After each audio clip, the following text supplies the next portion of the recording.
It is a season opener for Anoka Post 102. They take on Maple Grove Post 172. It is American Legion Baseball, and it is Steve Thompson and Pete Hayes. And a great night for a ball game. Pete, good to see you. The summer season starts now. Yeah, nice to see you too, Steve. And we got a beautiful night to open up the season here. A little bit of wind blowing out to left field, and a couple of really good baseball teams during the high school season. Should be an exciting game tonight.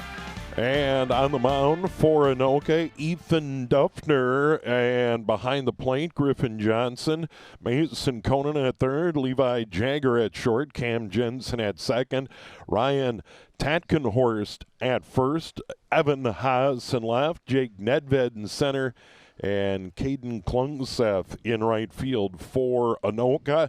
And their head coach, Pat Steinbring, for this ball game today. And Maple Grove Post 172, it'll be Joey Limerick in center field leading off. Damian Siebert, he is at shortstop batting second. Oliver Tanton is the right fielder and batting third. In the cleanup spot at first base, Kellen Sargent. Batting fifth, the pitcher, Max Wegworth. Batting sixth, left fielder, Evan O'Dwyer. And batting seventh, Johnny Balthouse. He is at third base. Teddy Conlon playing at second. He'll bat eighth. And in the 9-hole, Peyton Hainsgard. And he will catch for Maple Grove Post 172. They won their opener last night, 5-2 over Wayzata. And here we are. And talk about seasons that go quick. You get going here in June after school is out. We got the state high school baseball tournament tomorrow and Friday, and then, of course, title games at Target Field on Monday. And before you know it, they're getting into tournament time. So it is a quick American Legion season. Yeah, that's for sure. I mean, they get right into it afterwards. There's not a whole lot of practice time. It's play, play, play. And that's the way we like it as players, right, Steve? Here's Joey Limerick. He is the center fielder, left-handed bat, wearing number 6, digs in and looks at ball one, 1-0 underway. As Pete mentioned, the breeze really cranked up. There was hardly a breeze today as some storms moved through the area, but there is no doubt the wind cranking up, blowing straight out of the west or out toward left field here at Castle Field. 2-0 the count to Limerick, the leadoff hitter. And Pete, a little bit about Ethan Duffner. What do you know about him? Well, Duffner's a big, tall kid, as you can see here. You know, if he has control, he needs to get ahead. When he gets ahead, then he's tough. He's got a decent curveball, fastball, and he also throws a changeup. 3-0 hole. And he'll deliver, and that is the strike. Taken all the way was Limerick. And it is 3-1 to get us started here in this American Legion season. Thanks so much for joining us. Whether you're watching on Xfinity Cable, there's another strike, and 3-2 on YouTube or at QCTV.org. Siebert waiting on deck for Maple Grove. Nice job by Duffner fighting back here. A couple of fastballs. I'm guessing he's probably going to throw another one here and make him earn his way on. 3-2 on the way, and that is a leadoff walk for Limerick to get them started in the ball game. And in their win, the big hero was Oliver Tanton, due up third in the inning. 3 hits and 4 at-bats. Tripled in the first, singled in the fifth, singled in the seventh. So he had a pretty big start. This brings up Damian Siebert, their shortstop, wearing number 11, a right-handed bat against a right-handed starter, Duffner. Like I talked about earlier, it's really important for Ethan to get ahead. Once he gets ahead, everything looks a little bit better. So he'll peek at the runner. Runner goes. Throw down to second on a hop. Not in time. Shortstop Jagger will grab it. That is a steal for Limerick. Now a runner at second and nobody out for Maple Grove. You know, that's one thing about Duffner is it takes a long time for him to come to the plate. And a lot of people steal on him if he doesn't hold them close because of that long delivery and as lanky as he is. And the 1-0 on the way. Runner is going to go to third or bluff toward third. Didn't draw a throw. Yeah, he had a pretty good jump there. Yeah, he did. He was standing in front of He Jagger pretty at much short. was. Yeah, beyond Jagger, almost halfway there. 2-0 on the way. Big cut. Came up empty, 2-1.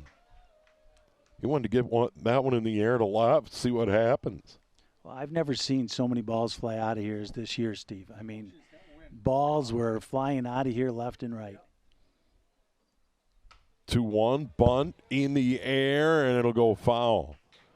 That kind of horse came in, but he wisely let it go foul, and we'll have a 2-2 count. Runner at second. And the batter is Siebert. Yeah, I'm a little surprised that they didn't have Tacknors playing up on that, expecting a bunt. Instead, they have him playing back right now.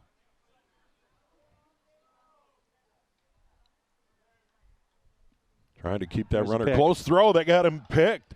Run down between second and third. The tag is put on by Conan. Just like that, one away, count 2-2, and nobody on. Well, nice job by Anoka right there, putting on a pick play. We work on that over and over and over again during the high school season. Here's another look at it. And he had him hung out to dry. Nice job by Duffner and the middle infielders. So Duffner, Jensen, Conan, 1-4-5 on the put out there. And now it's 3-2, one away, nobody aboard to Siebert, the number 2 hitter in the Maple Grove order. And Tanton, who had the big day on Tuesday, waiting on deck. And that's outside. Back-to-back walks. And as we mentioned, Tanton had the huge game. He's a big left-handed hitter here for Maple Grove. Maple Grove always has a tough baseball program. You know, and they do the little things well. They will hit and run. They will bunt on you. And they can hit the ball, and they also pitch very well. Good high school team, good Legion team all the time. So Duffner trying to find the zone and does. Strike 1, 0-1. That's a good start to the number 3 hitter in the Maple Grove order. Tanton gets right up on that plate, and that's Duffner hit that inside corner on that one. Throw over, runner gets back, trying to keep Siebert close. And it has turned out to be a nice night. You know, the rumors of the storms, and it was going to be this, and it was going to be that. Some areas did get rain and thunderstorms, but there's one missed the zone, 1-1. 1 on, 1 out, Maple Grove, top of the first. Here in the Legion opener for Anoka. Had a good gathering here at the park. That breeze feels good. I was over at State Lacrosse in Roseville, and it was blazing hot. Third game of the day. Wayzata and Minnetonka, they delayed it by 40 minutes because of the heat. I walked around on the turf field between games 2 and 3. It was insane how hot it was. Fly ball, shallow center field, shortstop out, and it falls into no man's land. Nedved didn't call it. Jagger didn't call it. Well, that's Nedved's ball right there because he could get to it. He's really a quick center fielder. Matter of fact, he led the state in high school in stolen bases with 36, so he can get to balls, and that's his ball right there. But Anoka, fortunately, gets an out at second base. Yeah, that worked out. That Tanton reaches on the fielder's choice, but not ideal. Well, that was real close to being an infield That's fly. what I thought. Yeah. But you know, they waved it up because it did get out into the grass, and you'll see that. Throw over to first, runner gets back. So 2 out, 1 on. So far the Walks haven't heard Duffner. And the count 1-0, throw over there. But, you know, there is a trend to go to turf, and I did section 4A over at the University of Northwestern in Roseville. Pretty nice day. It was Cretin-Durham Hall and Woodbury. And there's one down in the zone, 2-0. Maybe 80 degrees, a little bit of a breeze. It wasn't humid. But out on that turf, it felt like it was 95. It's brutal. It's unbelievable. And it's not just the upper body. Your feet start. Your feet. Yeah, crazy. 2-1. And then you think about the Cardinals for all those years playing on the turf, for the Royals. playing on turf down there. That one he hit on the ground, knocked down Tatkenhorst. Will go to the bag and get the out. So Duffner walks two. It doesn't hurt Anoka. We played a half inning, and we are scoreless. Anoka coming to bat for the first time this season. We will keep it right here and set Maple Grove defensively and talk about that Anoka lineup here on QCTV as Maple Grove gets ready to take the field defensively. And I don't know if we're going to take a look at that Anoka batting order first or Maple Grove defensively. I'll tell you what, the field is looking really good here. Yeah. Right now, you get just enough rain, and really makes it look good. Yeah, I know earlier in the season, it was dry. You know, I did a ball game here, a high school game, and it was really, really dry. And it was one of those things where, you know, here you would think if you go a stretch without rain, it gets hard in a hurry. Yeah, but remember, there's a bunch of dandelions in the field here early in the season. Looks like they've taken care of that, and everybody likes to come here and play. It's a beautiful ballpark. Oh, it is a gem, and what a great piece of work by the city of Anoka, the school district, Anoka High School, and all the boosters. Here's how the Tornadoes are going to go. Nedved Jensen, Tatkenhorst, Conan, Klungseth, Fancher, Johnson, Haas, and Jagger for the Tornadoes. Maple Grove will have Max Wegworth on the mound. Peyton Hangsgard behind the plate.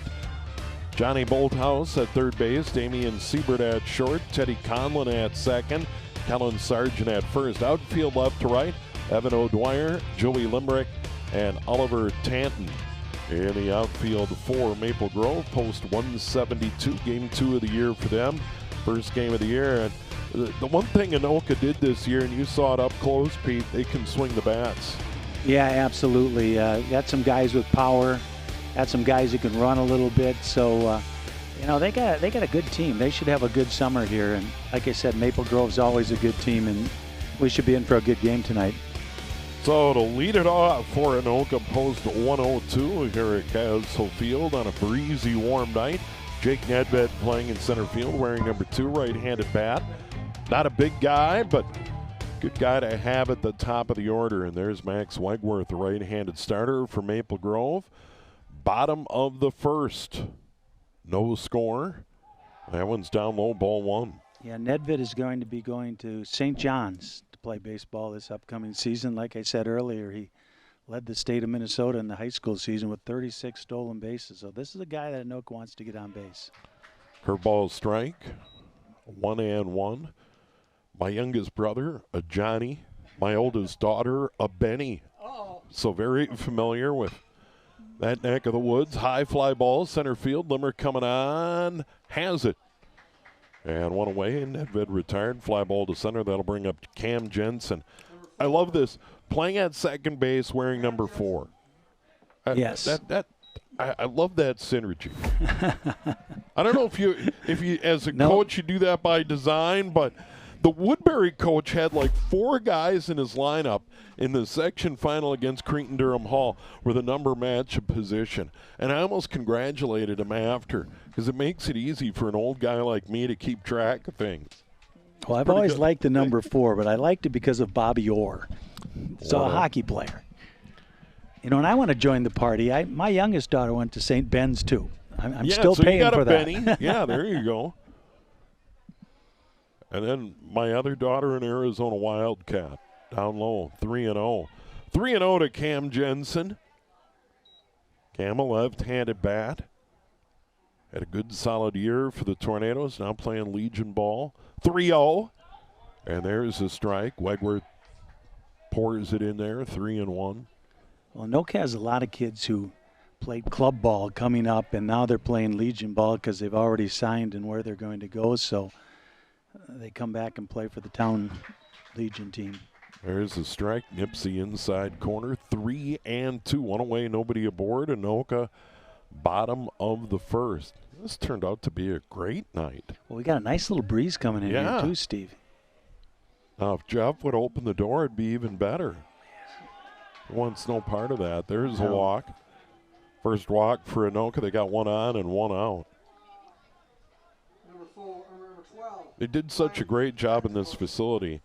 And Champlin Park, they kind of jumped into the fray and built their own little ballpark. And there was no doubt they saw this and said, we need that. Yeah, absolutely. It's not quite as big, but it's really, really nice. And I know they played the section finals there, and I'm sure that place was hopping. Yeah, they did a really good job on it, but there is no doubt this is the model. If you're going to build a facility for a high school program, there's some good ones around the metro, but this is top of the list for sure.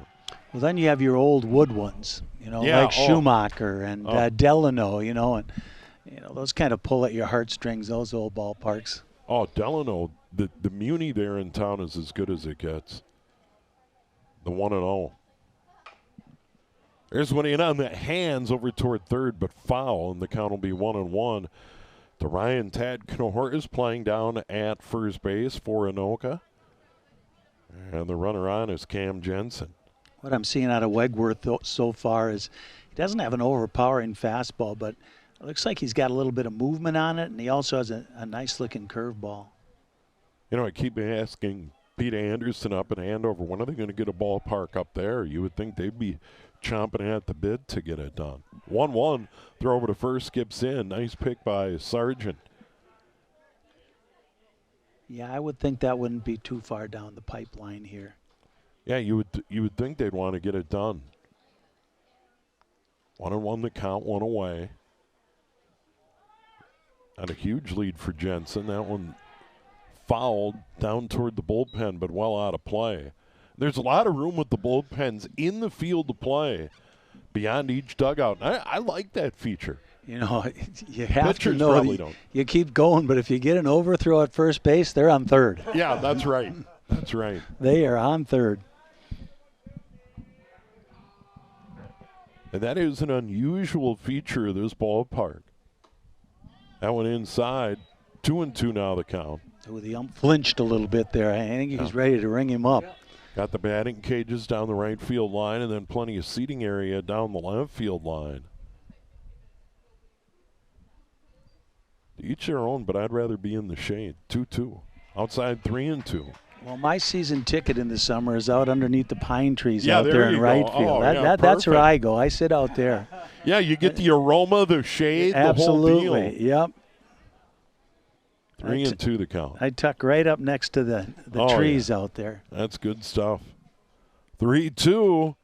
Hack to the screen. He was on it. Came up empty. I like that right there. He threw that changeup. Almost got Tackenhorse out on that front foot. And when I saw the weather earlier in the week, getting back to that, it's like, what are the odds? But it is a great night. Great summer night here at the Yard, 3-2. This one lifted high in the air to left field. O'Dwyer going back, still going back. Oh, off his glove. That'll go to the fence. And Anoka's going to have runners at second and third. And on that play, Cam Jensen, he had to hold up. Well, I'll tell you what, we found out about the wind right there because that ball, the left fielder just kept drifting and drifting and drifting. And you try to teach him to get to a spot, but I don't know if he could have got to that spot because that ball just kept carrying. And it didn't sound like it was hit that well, but it carried. Yeah, Ryan got it up in the breeze, carried over O'Dwyer off the glove. It'll go as a double.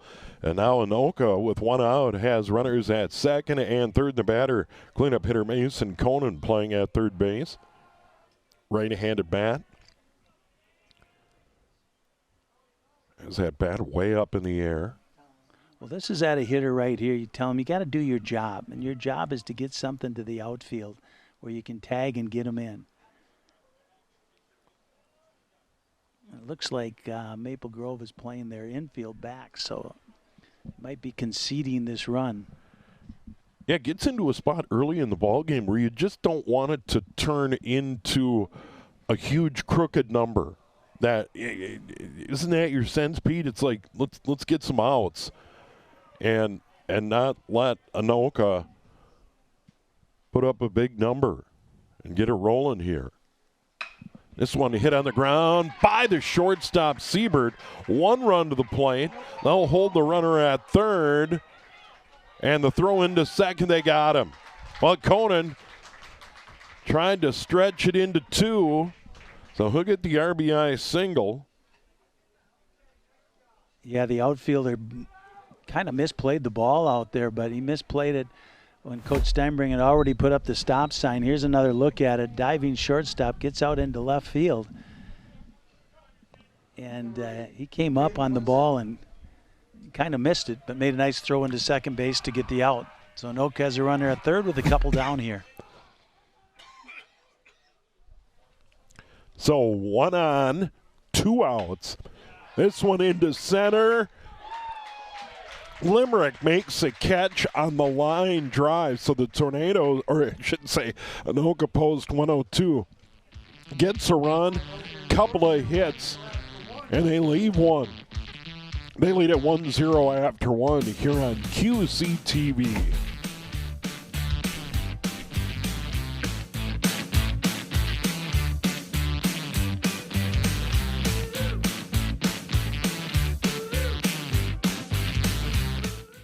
Hi there, my name is Greg Stumpf. I'm the president of the Andover Lions in Andover, Minnesota. Did you know the Andover Lions have been helping out in the community for more than 50 years? We're a non-profit organization that's been around since 1974, always looking for ways to make Andover a better place. We love working together with others. We're always looking for new members to join us. If you're 18 or older and have some time and fresh ideas, we'd love for you to volunteer with us. It's all about making a difference together. Our biggest fundraiser is the Andover Fun Fest, where we serve beer and bring the community together for a great time. Every dollar we raise goes right back to the community here in Andover. Come join the Andover Lions and help keep our community shining bright.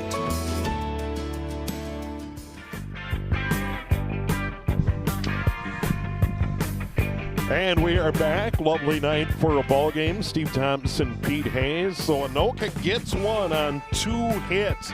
Could have been more, but they lead at 1-0. And we go to the top of inning number 2. And Ethan Duffner pitching to Griffin Johnson as we get going. And you pointed out the wind. Those right-handed bats have to be thinking long ball tonight with that breeze. Well, I'll tell you what, Maple Grove is really playing their outfield in close. And it paid off on the last guy, and it didn't pay off on the guy before that in Tattenhorst with the double. So it is a pitcher, Max Wegworth, leading off. 5, 6, and 7 for Maple Grove post 172. Evan O'Dwyer, Johnny Bolthouse due up here in the inning against Duffner. He walked 2, but no damage done in inning number 1. First pitch way outside. And 1-0. Once again, Duffner getting behind in the count. You just preach and preach. Get ahead in the count. Then you're in charge. Once you get behind, the batter's in charge.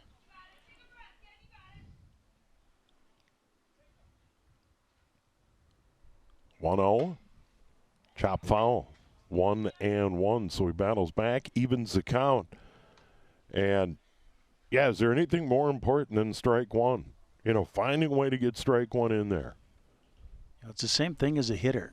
You know, you're swinging away. What do you want on that first pitch? And when you're up in the account, what do you want? When you're behind, you got to battle. But when you're ahead, you're in charge. Up high, 2-1. Hardly a cloud in the sky. Now at 2-2. The radar kind of lit up and it blew through. Bigger storms east of the St. Croix. It looks like no problems for this. Struck him out, came back, first strikeout of the game. So 2 walks in the first, starts inning number 2 with a K. Yeah, high fastball right here. Looked good. A little bit out of the zone, helped him out there. Great pitch. Evan O'Dwyer playing in left. Had one get by him in left field. That one slap foul. Anoka over in that first base dugout for the Legion season. high school season over in third base. Well, that's a good move. When I coached Switch it VFW, up. we used to do that because the sun would just beat down on you. And especially when we were playing double headers at 5 o'clock, I remember coaches would come over and be upset that we were over in that dugout. Well, and you want as much sun as you can in the spring. Right. Because it was cold. Right, It was exactly, windy. Every exactly. game I was at this spring Yeah. was cold and windy. 0-2 singled into center. Solid knock, Evan O'Dwyer. And one on and one out for Maple Grove here in the bottom of the first. And that is a great point. Depending on the season, where is the sun going to be? O'Dwyer is one of the better pitchers in the state of Minnesota. Very good right-handed pitcher. Looks like he knows how to hit a little bit too. Johnny Boldhouse playing at third base. I'll throw over to first. Runner gets back. I'm guessing that he pitched in that Wyzetta game. We're also not seeing Anoka's number one, Nedland. I know that he pitches also for the Bucks in the summer, so he might have already had an outing. Swing and a miss. Looks like the wind has started to let up a bit. Runner goes, throw down to second on a hop. Right there. In time, got him. Griffin Johnson throws out the runner. All of a sudden, nobody on, 2 out, good throw. Tell you what, that was really close right there. This guy's getting tested. The umpire here early in this game, a couple of close calls at second base. Here's another look at it. Great job by our camera, and he's out. Cam Jensen, the pick and the tag. Foul territory. Catcher grabs it. Griffin Johnson out of the crouch gets it. So Maple Grove, just like that, faces a minimum of 3. They get one on via the hit, but he is a race on the stolen base attempt, and then Bolthouse pops out to the catcher in foul territory. We have played 1.5, and Anoka still leads at 1-0 here on QCTV.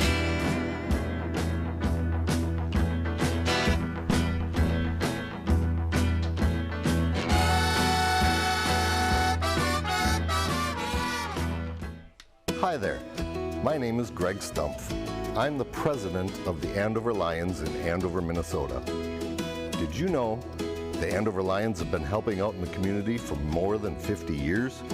We're a nonprofit organization that's been around since 1974, always looking for ways to make Andover a better place. We love working together with others. We're always looking for new members to join us. If you're 18 or older and have some time and fresh ideas, we'd love for you to volunteer with us. It's all about making a difference together. Our biggest fundraiser is the Andover Fun Fest, where we serve beer and bring the community together for a great time. Every dollar we raise goes right back to the community here in Andover. Come join the Andover Lions and help keep our community shining bright.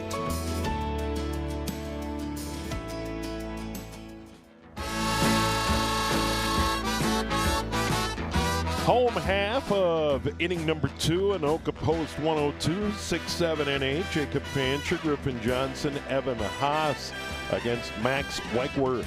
The Maple Grove Post 172 starter. Anoka 1 run, 2 hits in the first. Could have been more. Hit on the board for Maple Grove through 2. And here we go. Wegworth swings into the windup, and a little nubber. Pitcher grabs it, shovels to first in time. And Fancher retired on a pitch, 1-3. Well, that looked a little bit iffy right there, but it worked. You know, you always want him to get the ball there as quick as possible, and underhand is the safest, but that one almost spun out of his hand. Yeah, and it's one of those who was kind of an in-betweener, because if you throw overhand, then you risk handcuffing Kellen Sargent over at first. It did work. 1 out, nobody on. First pitch down low, ball 1. Griffin Johnson, the catcher. Johnson has a little bit of power. I believe he had 6 doubles this year and a home run. Hit on the ground. Conlon grabs it, throws him out. 2 up, 2 down for Anoka. here in the second. That'll bring up Evan Haas playing in left, wearing number 17. 17, Evan Haas. Team settling in. Haas is a sophomore, will be a junior next year. Anoka has a nice mix of senior players and underclassmen. Levi Jagger, the shortstop who played for us this year, he's a 9th grader. First pitch skips by the catcher, hangs guard, and goes all the way to the backstop.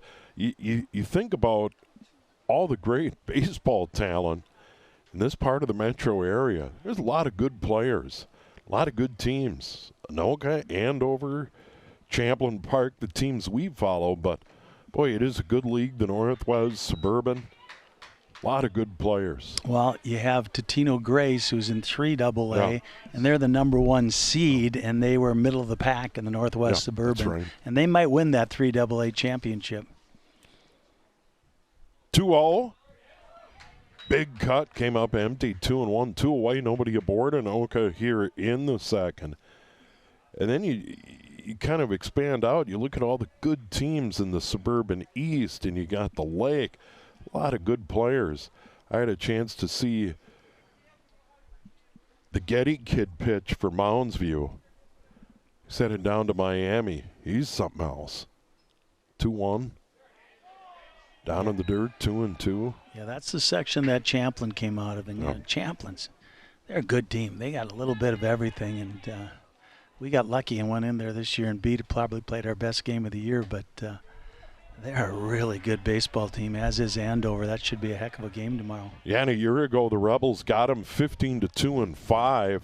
Early game, quarterfinals down at CHS Field. They'll do it again tomorrow. 3-2 on the way, 2 away, and the pitch lifted high but foul. At fighting the wind into foul territory just over the bullpen. That looked like it would be up in the parking lot, and it just made it over the fence and beyond that Anoka bullpen. You'd be surprised how many kids think it's going out and they don't even go for it. And nobody knows because they can't see back there from their dugout. 3-2 again. And it is a walk. So second walk of the game given up by Wegworth. And 1 on and 2 out. And that'll bring up Levi Jagger playing at shortstop. You mentioned Jagger a moment ago.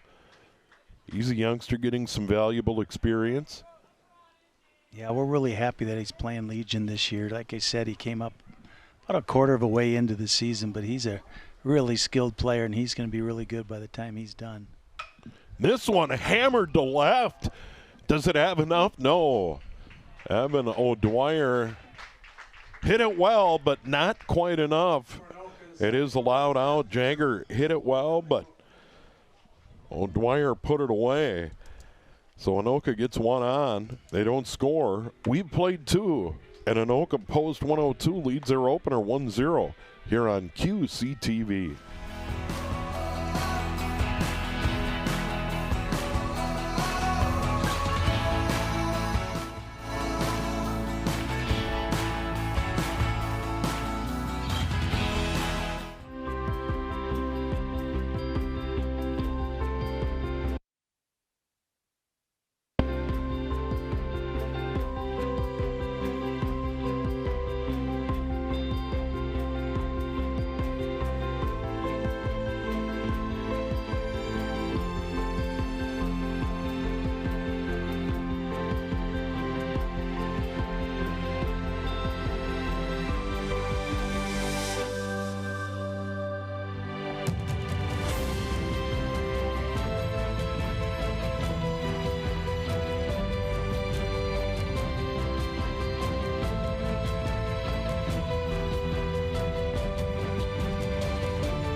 There's a look at the crowd enjoying the shade here at Castle Field. There's some brave souls out in the sun down the left field line, and Looks like the Lone Ranger down the right field line beyond that Anoka bullpen. And for Maple Grove here in the third, we'll have 8, 9, and 1 Conlon, Hainesguard, and Limerick due up for Maple Grove post 172, 1-0 on the year. They beat Wayzata, as we mentioned last night, 5-2. Pitch here, a hit on the ground, charging in Jagger. Has it, throws him out. Good play. Yeah, nice play there by Levar Jagger. Had to come in and get on that ball a little bit earlier. That was one of his problems during the high school season. Sat back and he found out it's a little different than U15 baseball.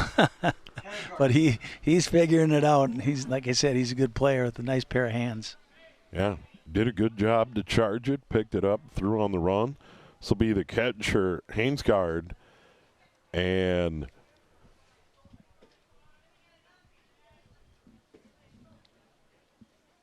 he is in the 9-hole, one on, or nobody on, one out, and the first pitch, ball 1. So Duffner walked 2 in the first, then got a strikeout in the second, and is settled in, certainly after a rough first.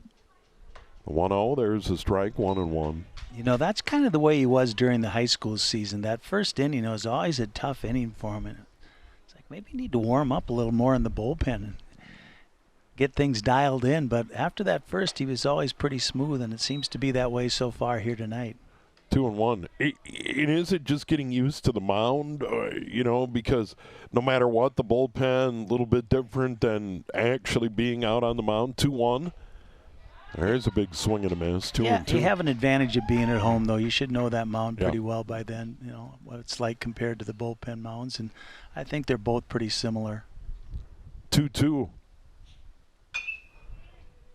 Hit on the ground, first base over. Tad Knorr's pitcher covering. He grabbed it. And did Duffner come up a little bit of a limp? He might have stepped on him there.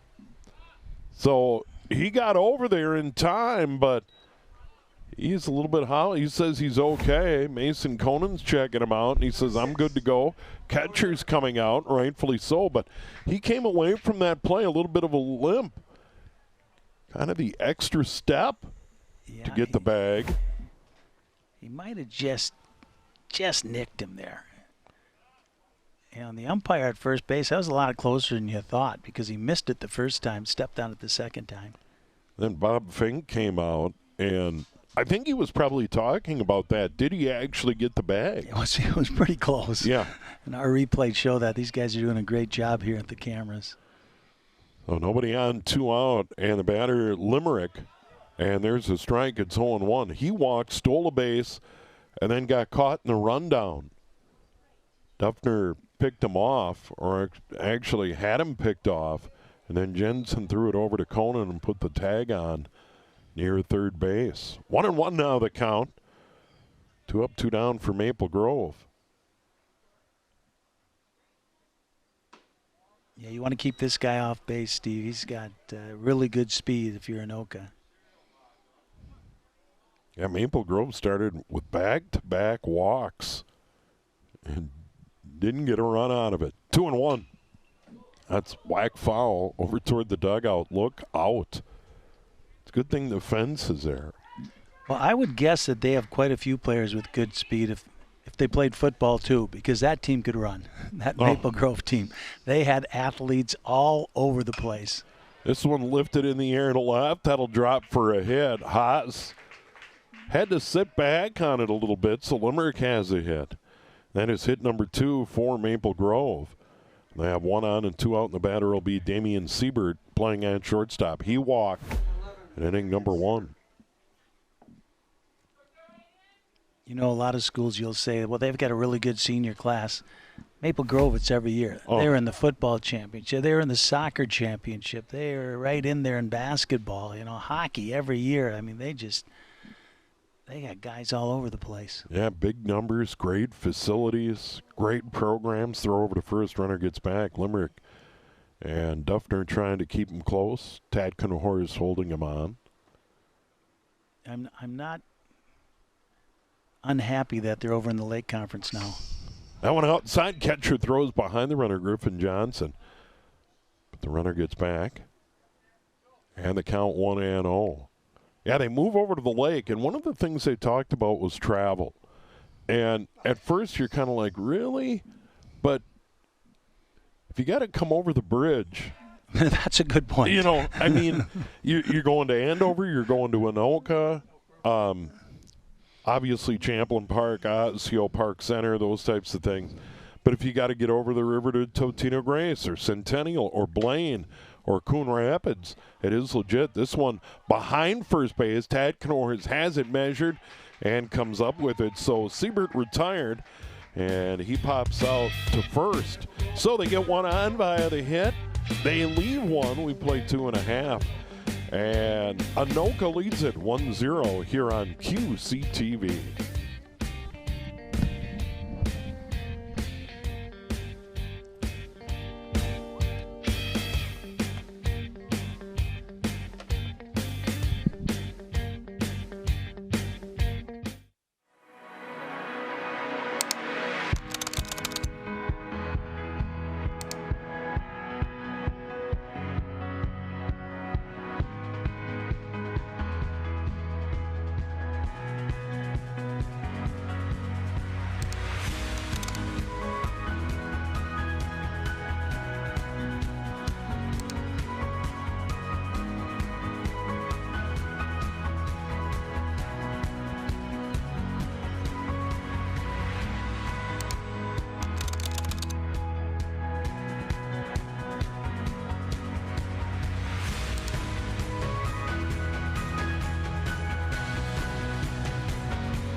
And we go to the third. Anoka trying to add to their lead. Top of the order, Jake Nedved, Cam Jensen, and Ryan Tadkenhorst. Anoka, couple of hits. Maple Grove has 2. This would be a good night to be on the old pontoon out on the river. A little windy, but actually every night's a good night to be out on the old pontoon on the river. You have that right. You have that right. 1-0 the count to Nedved. Where number 2 is center fielder. Fly to center field in the first. That one gets away from the catcher. Hangs guard. And people have to remember, or don't remember, but this is 2 guys who grew up around the river. Yeah, that's here right. in the Anoka Champlain area. Yeah, that's for sure. 2-1.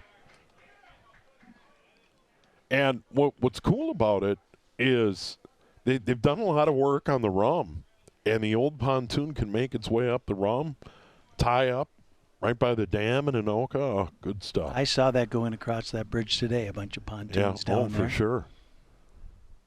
2-1. This is lifted high in the air to left field, carrying deep. O'Dwyer back, has it measured. So, well hit ball by Nedved. It's an out. And one away, nobody aboard. Cam Jensen. He scored the lone run of the ball game in the first. Well, this game is just moving right along. Pitchers are throwing strikes. And that's what you like to see.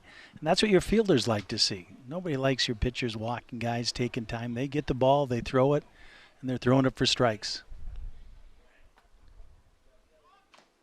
Tried to lay down a bunt, foul ball, strike one. 0-1 the count to Cam Jensen. And that is so true. I think it's good for everybody. You know, throwing strikes, keep everybody on their toes, good for the fans. 0-1. That fouled away, and 0-2 to Cam Jensen. You know, be around the zone. And it was definitely a cold spring, and I'm a big believer, and I don't know what your thoughts on that, but on those cold, dry days, and we had a ton of those and windy, had to be tough to get a good grip on the ball for the pitcher. Yeah, absolutely. And this spring was extremely tough. It was cold. And then the next 4 days later, it would be 80 degrees. That's right. You get one 80-degree day, then it would get crummy again. Yeah, it was unbelievable. And every game I did, whether it was on QCTV or on a streaming service, it It was the cold, windy days. I don't know what I did to deserve that. Lifted high, near the line. Bolthouse makes a catch. And that was right on the line. And quickly 2 away. And the batter will be Ryan Tadknorris. He had a double. One of 2 Anoka hits.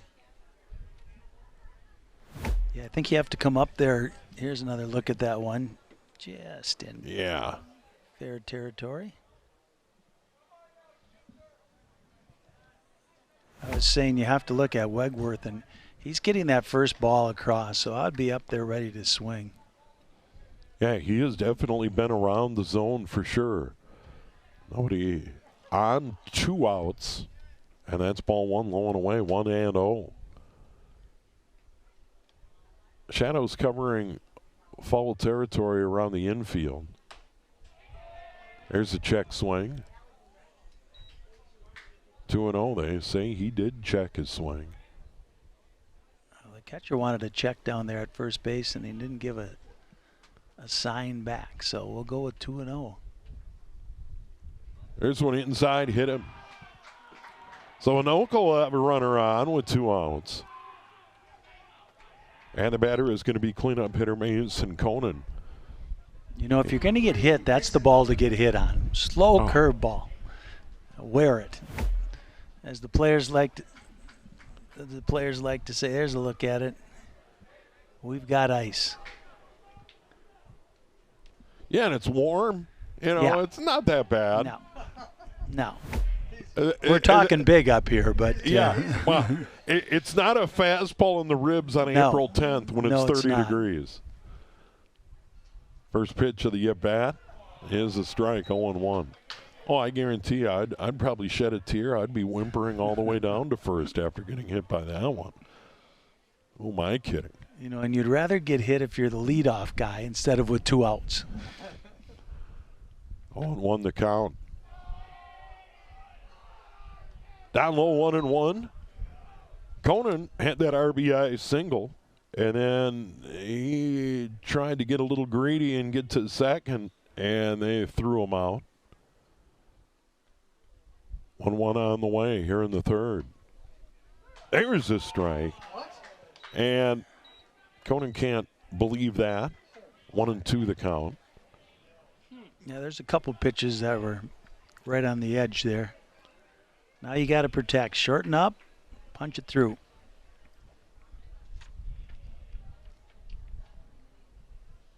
The 1-2.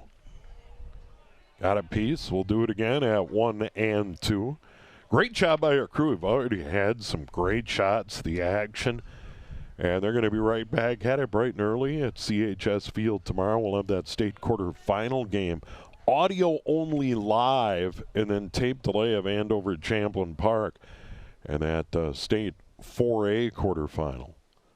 That should be a really exciting game. Like all of them should be tomorrow. Yeah, I mean, it's there's a great good teams tournament in there. Yep. You know, and Pete, it's such a hard tournament to make. We mentioned all these good teams. We mentioned Mounds View, how good, you know, they had a really nice year. They didn't make it. Anoka had a nice year. They didn't get to the tournament. I mean, there's a lot of good teams that are not in. It's hard to make that field. And then it's a one-and-done deal. I mean, it's not double elimination. Yeah. You know, you at the state tournament, you've got to, if you want to win the title, you can't have an off day. This one lifted high in the air to right field, cruising over Tayton and puts it away. So Anoka gets one on. Tadknorris got hit by a pitch, a lead one. We've played 3. Anoka still leads Maple Grove 1-0 here on QCTV.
And we go to the fourth. Legion opener for Anoka. Game 2 for Maple Grove. And Maple Grove's going to bat here in the fourth inning, 3, 4, and 5. Tainton, Sargent, and Wegworth. Tainton reached on a fielder's choice in the first. And the pitcher, Max Wegworth, settled in after 2 walks in the first inning, gave up a hit in the second, a hit in the third. Maple Grove stranded 2. There is strike 1. Started him off with a changeup there. Nice pitch by Duffner. This kid right here, he can hit. This one lifted high, but well foul out of play. And the count quickly 0-2 to Tainton. And those shadows as they creep out, and that's got to be a factor in all of this. When you play these evening games here at Castle Field, you can see the shadows creeping in. And he struck him out. I don't think he saw a fastball there. Change up and a couple of curveballs. So good job by Duffner. Gets strikeout number 2. And that'll bring up Kellen Sargent. And he was retired 3 unassisted. Sargent in the cleanup spot. Big guy. I'm pretty positive Ethan Duffner's going to Minnesota Morris next year. There's a strike. He definitely found the zone. Once again, after the 2 walks, had the strikeout, gave up a hit in the second, gave up a hit in the third. Now it starts the inning with the strikeout here. His pitch hit on the ground. Kind of a funny hop. Cam Jensen throws him out. Kind of hit the dirt and bounced to our left or to his right, but he was on it. And 2 up, 2 down, and that'll bring up Wegworth. Starting pitcher struck out to start inning number 2. You know, we were talking a little bit about the state tournament coming up here, high school state tournament, and what you need and who's a good team. And all these teams that are in the state tournament have some pitching depth. You have to have that. You can't just have one guy. You have to have 2 or maybe even 3, depending on how fast those games come up. You got to be able to play defense, and all these teams, they play really good defense. You got to be able to hit the ball, you know, and you got to hit it at the right time. And the right time is section playoffs, and obviously all of them did that. Now they got to try to carry that over into the state tournament. Nobody on, 2 out, 1-1 pitch up in the zone, 2-1. And if you drop a game in the section with double elimination, it puts all the heat on the pitching. If you're coming through the winner's side of that bracket, it's a whole lot easier. And I saw that in Section 4 in Woodbury and Cretin-Durham Hall. Woodbury had a good Monday, won 2 games, beat White Bear, beat Stillwater, a very good team. Then beat Cretin-Durham Hall in Game 1 on championship day, but just ran out of pitching. And a swing and a miss, and a good job by Duffner. And Wegworth is retired. Second strikeout of the inning, third of the game for Duffner. And Maple Grove, for the first time, goes 3 up, 3 down. We played 3.5. Anoka still leads at 1-0 here on QCTV.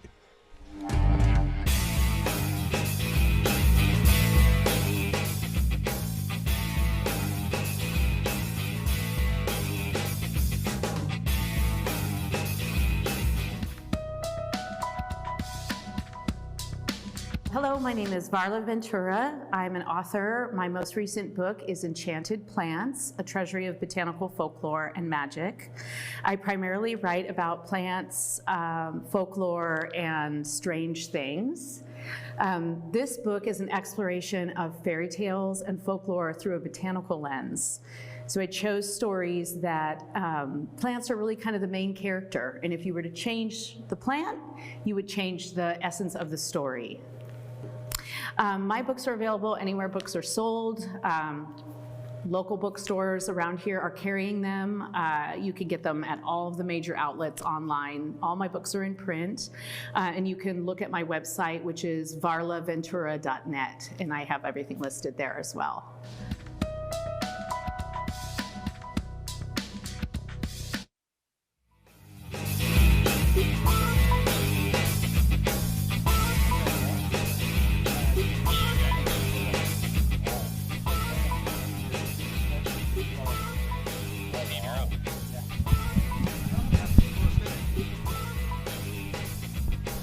And we are back as we go to the bottom of inning number 4, and Anoka will have 5, 6, and 7 in their order.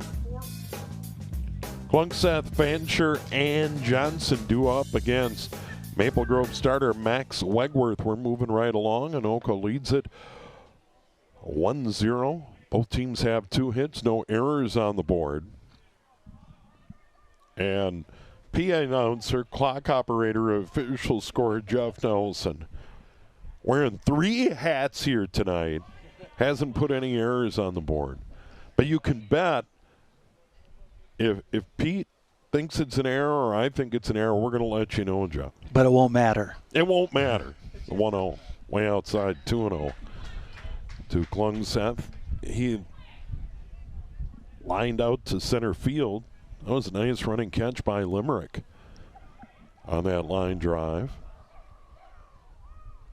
Klungseth wearing number 8, playing in right field. That's on the ground. And nice stab by Conlon. Throws. Got him. What a play. That's going to get a star in the scorebook. That was phenomenal. Well, I think he surprised himself on that one. He's pretty excited about it, but Klungseth's hit a couple balls really well and has been thrown out, and a catch on the other one. Here's another look at it. This is a real deal. Yeah, that's a great play right there, and that's your leadoff guy. Keeping him off base is big. I don't put stars in the book. You're gonna do just it for this time, anyone. though. I'm going to do that. I'm going to star that play. That was a good one. Ball 1. Fancher, the DH. 1-0 the count. Outside 2-0. Fancher's a sophomore this last year. We brought him up to the high school last quarter of the season. Did really well, so I'm glad to see him out here playing Legion baseball. 3-0. You know, it's one of those things, too. There's been a lot of talk about traveling teams and going all over the place. I think Legion ball's outstanding. A lot of good teams in the area. And that is a 4-pitch walk. And Catcher's not going to get it. He's going to go to 2. Oh, wow.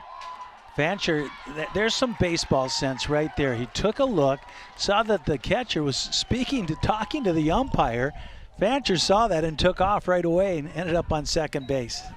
Yeah, that's one Hainsgard is definitely going to hear about. So now Anoka has a runner at second. That's a walk. Took the extra base. Here's another look at it. So, yeah, he didn't even think about it. Yeah. So I don't know if he didn't know that was ball 4 or he just thought he wanted to chat with the umpire. Whatever it was, he can't have that happening. There's Griffin Johnson catching for Anoka post 102. Grounded out. That one high and tight. 1-0. That is a big-time heads-up play. Well, you could see Fancher right away about a quarter of the way down the line. He looked back to see, because he knew it was a pass ball or a wild pitch. And then he saw the catcher just standing there, so then he took off. Outside 2-0, and Wegworth has lost the zone right now. 4 bad ones to Fancher. And then the runner gets the extra base, or Fancher takes the extra base on the walk. And now he's in a 2-0 hole to Griffin Johnson, and we're going to get a mound visit.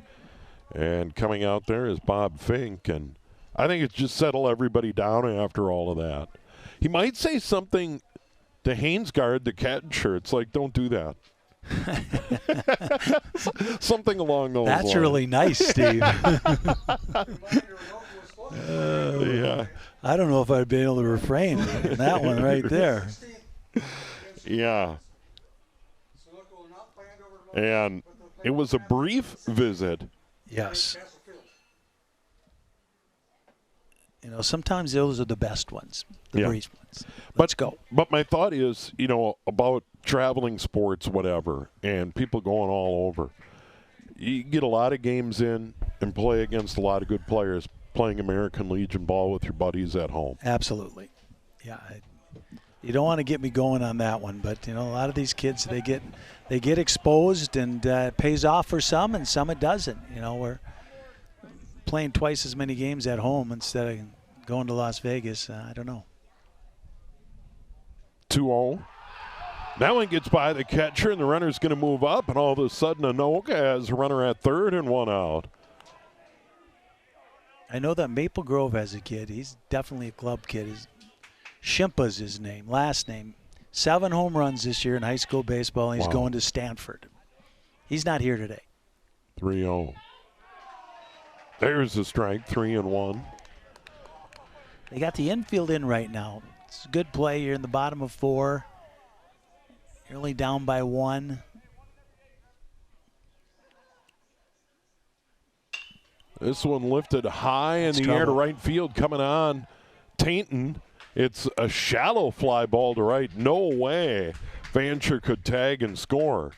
So Johnson got it in the air, but it was to shallow right, and Tainton came on. He got a good jump on it, and they weren't going to dare and sending the runner there. It'll bring up Evan Haas. He walked in inning number 2 and was stranded there. Anoka is stranded 3 through 3+. Now there's 2 outs, runner at third. Can Haas pick him up? That one slapped to the screen, 0-1. Yeah, that was a big out right there by Wegworth. Yeah, he got it in the air. It just wasn't deep enough. Off the end of the bat.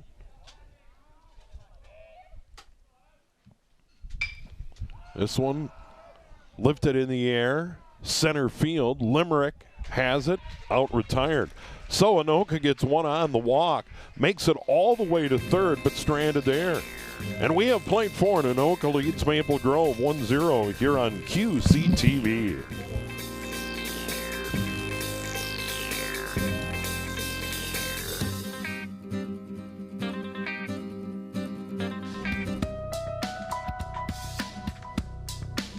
Yeah, my name is Melinda Matson-Vang. I am the author of A Rainbow of Native Plants. This is a board book that teaches young children about native plants, goes through the color of the rainbow. So it's great for young babies who are just learning colors, but then as children get older, you can start teaching them the plant names and more about the wildlife that use them. Yeah, they can find it on my website at littlepacoon.com, which has 2 C's and 2 O's for Pacoon. And they can also find it at several different places in Minnesota. So they can find it at Mother Earth Gardens, at Outback Nursery, and a few others that are listed on my website.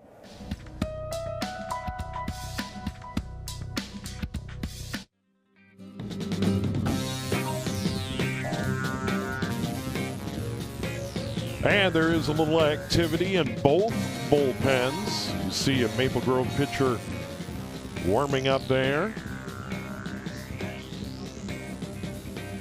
Well, I got what I needed here, Steve, on Carson Nedlund. J.D. Wells, who coaches and plays, manages the Bucks, said that Nedlund pitched a no-hitter for the Bucks Monday versus Elk River. 15 Ks, faced 28 batters. Ooh. And first batter was the only one that he walked.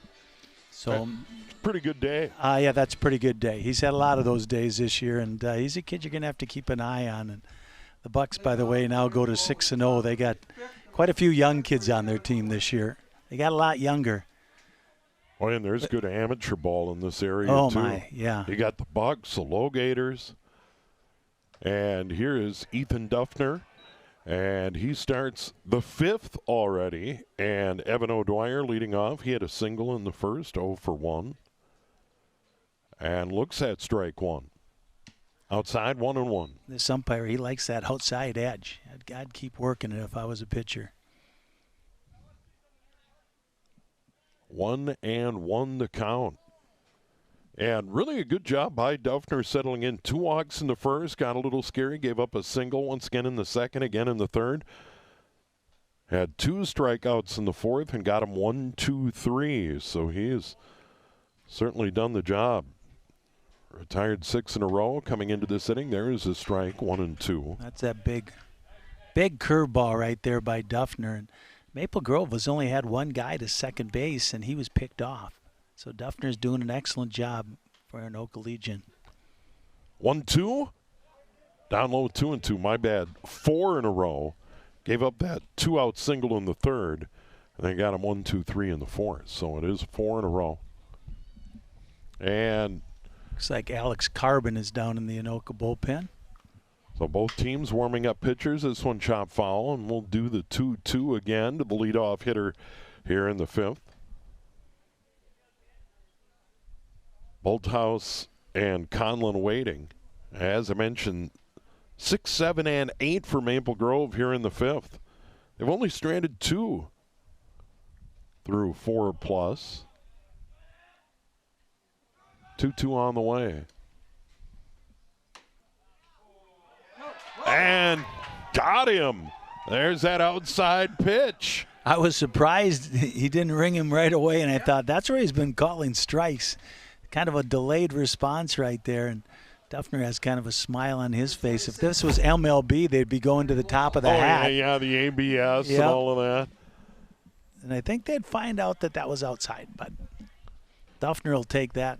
He struck out 3 of the last 4. Nobody on, 1 out, and the batter is Bolthouse. And he popped out to the catcher. Griffin Johnson made a nice play to end inning number 2. 1-0 the count. Got that one inside on the hands, and he came up empty. 1-1. Well, when you get that curveball working like it is for him right now, that fastball gets a little faster. And he fouled that, and 1-2. Johnson behind the plate, Conan at third, Jagger at short, Jensen at second, Tatkenhorst at first.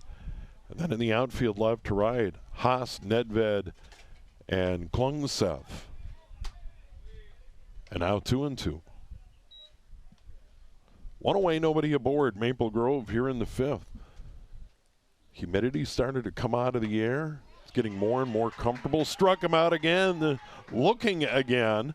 2 strikeouts in a row, 5 in the game for Duffner. And the batter's going to be Teddy Conlon. He grounded out to short in the 3rd. You know, even if you're calling that outside edge, you got to adjust to that. You got to know that's what he's doing. That ball right there is pretty close. You know, you got to crowd that plate a little bit, and so you're able to reach that outside edge. Well, and get a feel for the strike zone. Right, exactly. If it's a wide zone, Steve. if he's calling high strikes or low strikes, this one stroked in the air to center field. Nedved a good jump. Hardly had to move to his left. He was right on it. And for the 2nd inning in a row, Maple Grove goes 3 up, 3 down. We have played 4.5. Anoka still leads at 1-0 here on QCTV.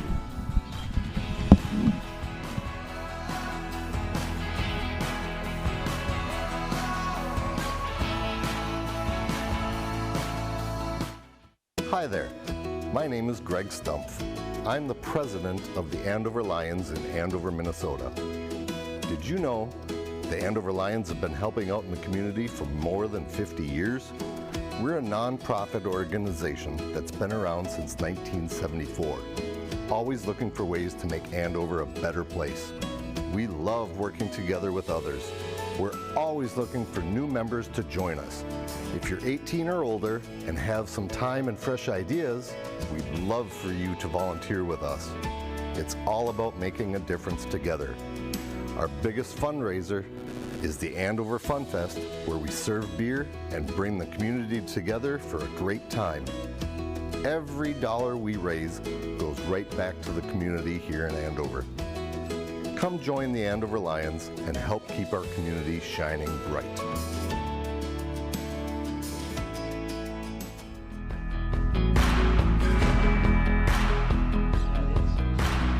And we got a pitching change here in the bottom of the 5th inning for Maple Grove. Looks like the right fielder came in to pitch. Oliver Tainton came in. And it is Tainton from right field. And I'll have to get out the binoculars to figure out who went out to right. I think Max Wegworth is out there. Looks like 19. Boy, you got better eyes than I do. That's about all. Yeah, you're right. I needed the binoculars. I can see distance. And then Pete, he's just able to go, oh, that's 19.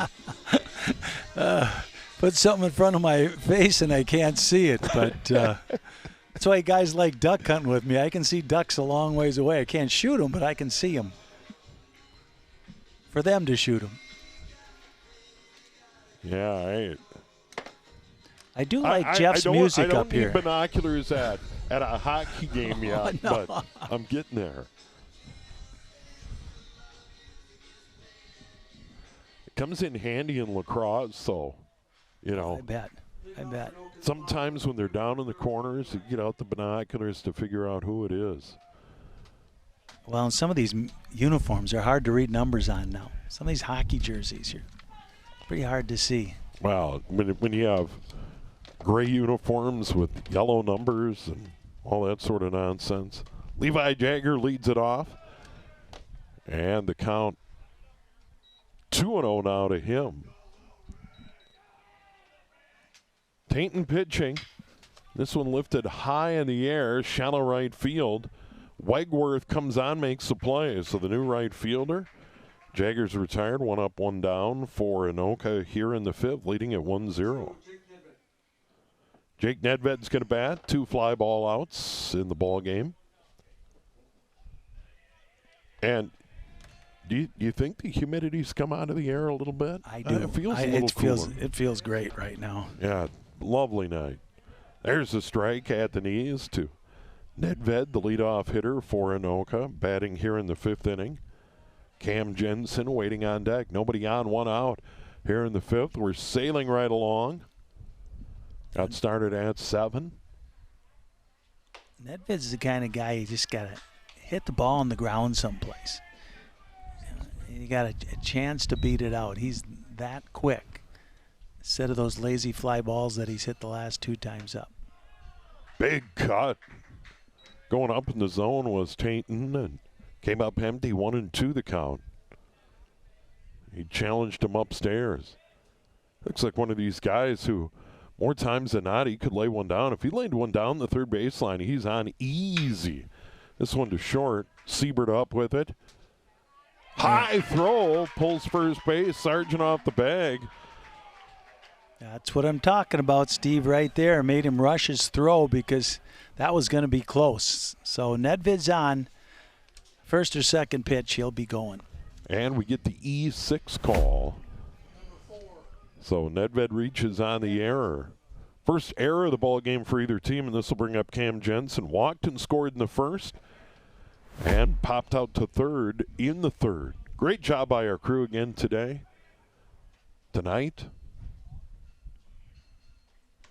Outside, that skips away from the catcher. Haynes guard. And the runner's going to move up comfortably. Nedved. Well, Anoka with another scoring opportunity. They've had 3 or 4 here already today to expand on that 1-0 lead that they got in the 1st inning. 1-0 pitch on the way. Tainton in from right field to pitch. Way up in the zone. 2-0. Now if you're Jensen, you're sitting fastball. That's what you want. Shortstop tries to sneak in there. This one fouled straight back. I heard this earlier, and I don't know if it's true, but the truck, the QCTV production truck, hasn't been hit by a foul ball all season. Can you believe it? Tonight might be the night. 2-1 the count, 1 away runner at second. This one line to left. Left fielder fighting the sun. Evan O'Dwyer makes the catch. You could see he was fighting it a bit, but he stayed with it, and it's an out. 2 away now, and the runner at second. That was a nice swing right there by Cam Jensen. Just got under it a little bit, but you got to love it when a left-handed hitter goes the other way via Joe Mauer. Ryan Tatkenhorst bats. He had the double in the 1st, stranded there, hit by a pitch in the 3rd. He's been on twice. This is the bottom of the 5th, 2 away, runner at second. And they're going to put him on. So that'll be the 3rd overall walk, first given up, the intentional walk. And I think that is a great move. You know, instead of throwing the pitches and so on and so, just put them on. I think that was a great change. Well, they were talking to each other a little bit. I think those two played club ball together. Conan bats. Puts it on the ground. Third base charging in. Bolthouse throws him out. Good play. Charged in on the grass. Conan retired, the cleanup hitter. So Anoka gets one on. They leave one. They left one in every inning through 5. But they still lead at 1-0 over Maple Grove here on QCTV.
And we are back, moving right along.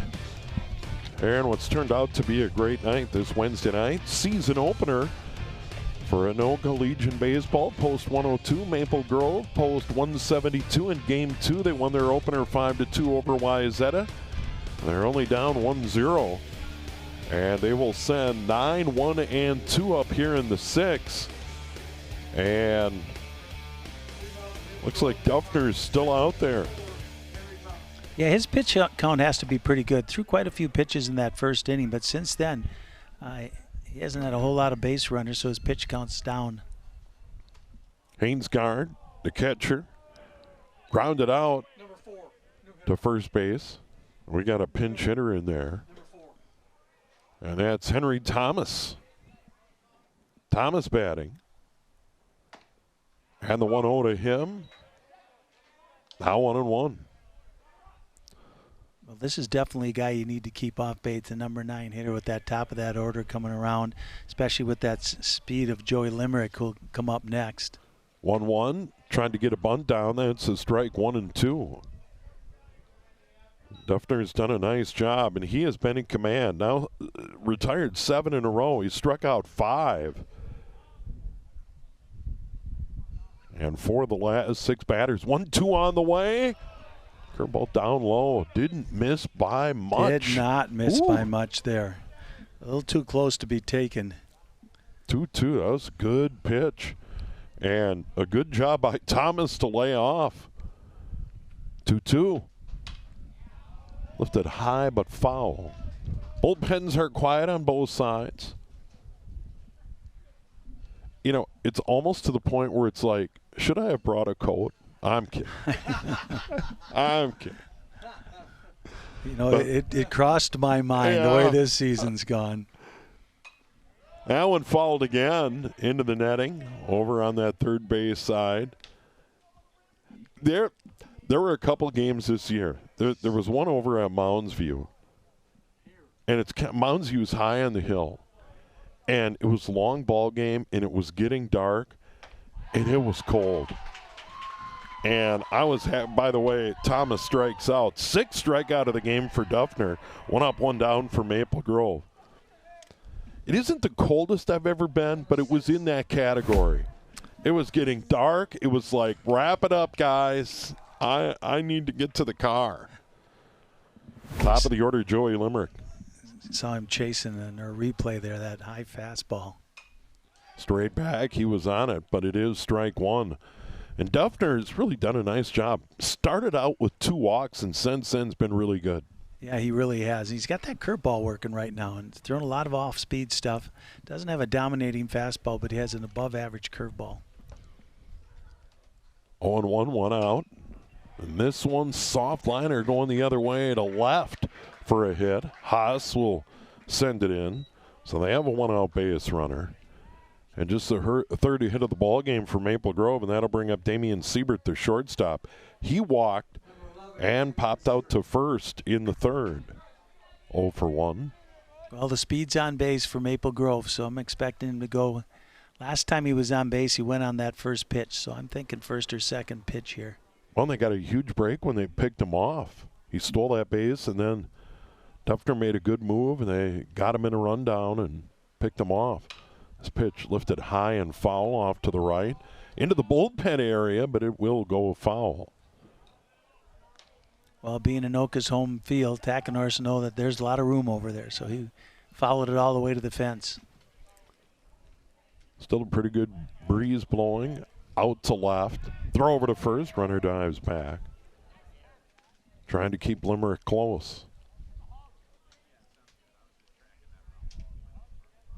0-1 the count, 1 away, 1 on. Maple Grove. Late innings now. Another throw over there. Nice job by Duffner.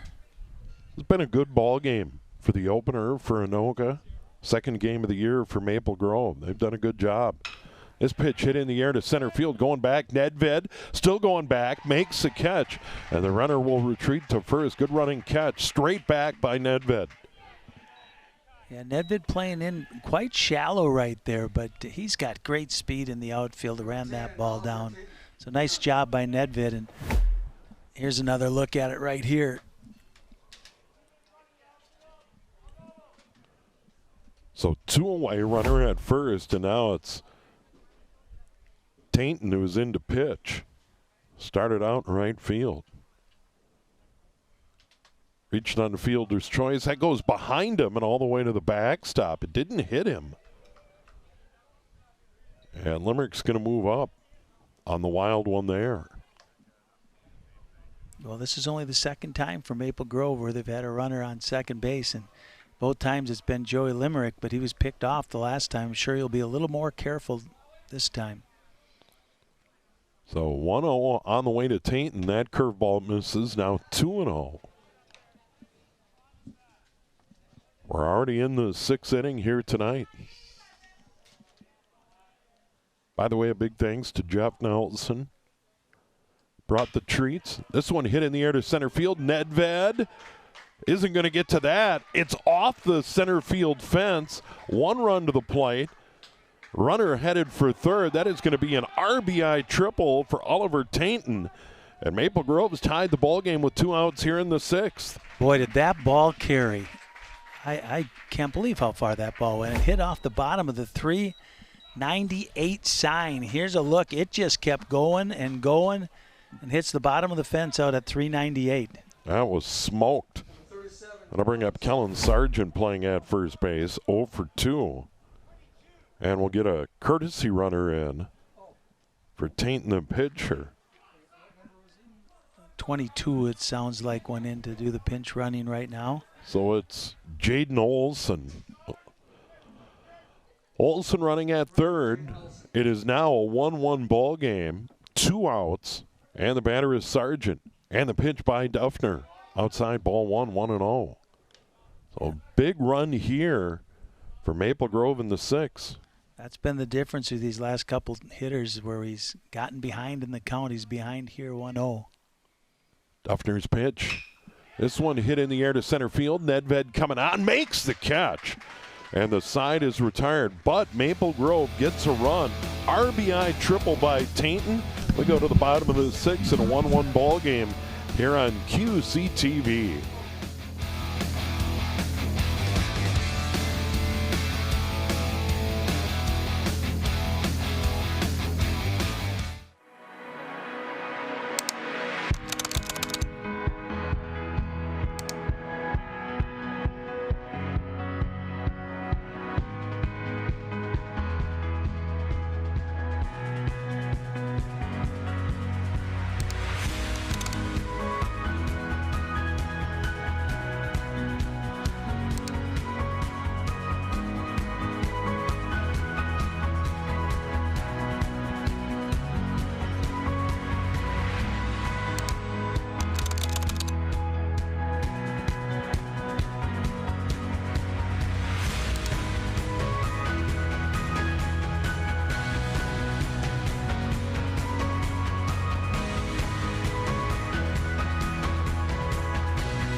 we go to the bottom of the 6th inning. Good ball game, 1-1. It is the Legion home opener. Anoka post 102. Look at that. That's a good look. That's Dave Steinbring right there. Helping his son out here at Anoka. Pat Steinbring, of course, head coaching this Legion team. And here we go. Anoka batting. Well, I think you have to have helmets coaching the bases in Legion baseball. I'm guessing Dave didn't have one, so he's putting on the war helmet. So, Caden Klungseth, right fielder, bats 0 for 2. Robbed on a great play by Maple Grove's Teddy Conlon. Yeah, he hit the first ball really well to center field, too. But Yeah, that's back in right. the first inning, so he's been on it so far here tonight, but nothing to show for it. 1-1, big cut, now 1-2. That was a terrific play by Conlon Yeah, that really was. to lead off the 4th. Behind the bag at second, leaps in the air, throws a dart over to Sargent. It Klungseth, 4-3. 1-2, hack foul. Well foul over the bat, or onto the batting cages. 1-2, 1-1 ball game. Anoka's run came in the first. It was an RBI single by Conan. And now Tainton's pitch. Outside, 2-2. Good battle right here by Klungseth, choking up on that bat a little bit. Cutting down on your swing a little bit, put the ball in play. Thomas is catching. That one off Thomas' glove, now 3-2. Boy, that's a close pitch right there, too. That's a pitch that he's been calling during this game. 3-2 now. Leadoff hitter for Anoka.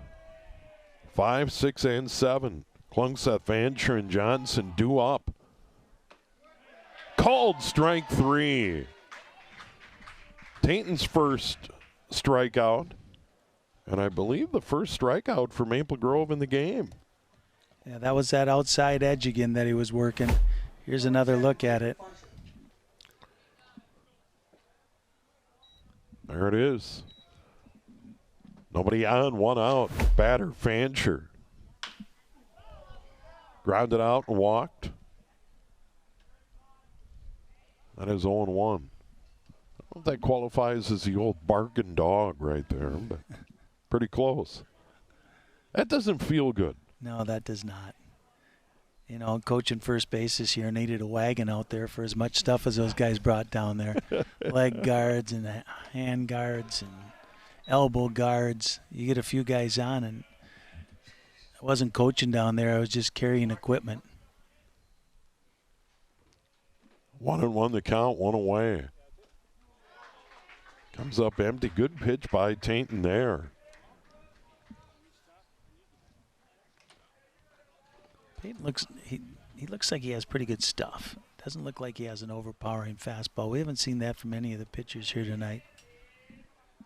But he has pretty good stuff. 1-2 on the way. Drop third strike, catcher out of there. Thomas, high throw, runner will reach. Vancher's aboard. Yeah, right there, if you're the catcher, you want to pick a lane, take a step right, take a step left, find a lane, and throw the ball hard. And he didn't. He tried to lob it over the top of his head, and that didn't work. You know, you're always taught, get a lane. Now the umpires are going to visit. I don't know what this could be about. I don't know if it's... Well, they might have said that he ran out of the base path, and that's why. I might be calling the out here. They made him call him out. Let's take a look at it here. We'll get a good look. There's a drop third strike. He's going Fancher right down takes the off. base. Oh, There's nothing there. Yeah, he was running right down the line.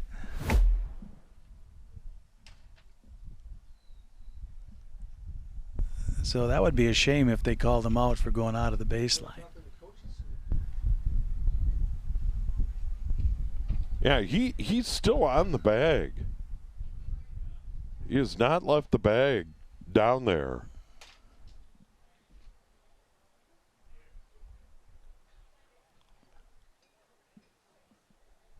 Well, I can't imagine that the conversation is this long if it's not going to go against Anoka. That would be a long time to tell someone that he's safe.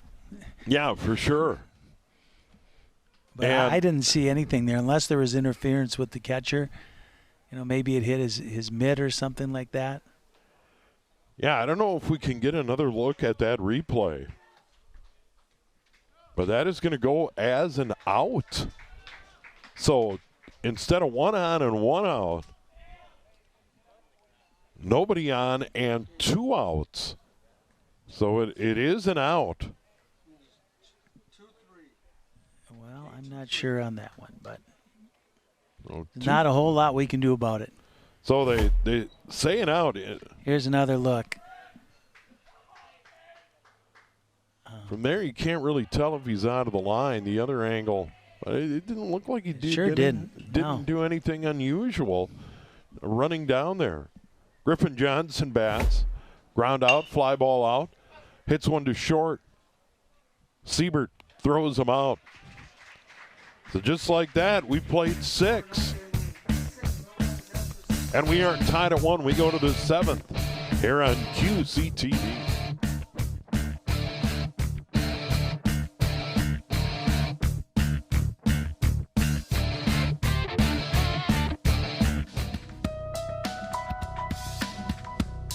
My name is Brenda Lynn, Coon Rapids-based author of Gripping Cold Case Mysteries.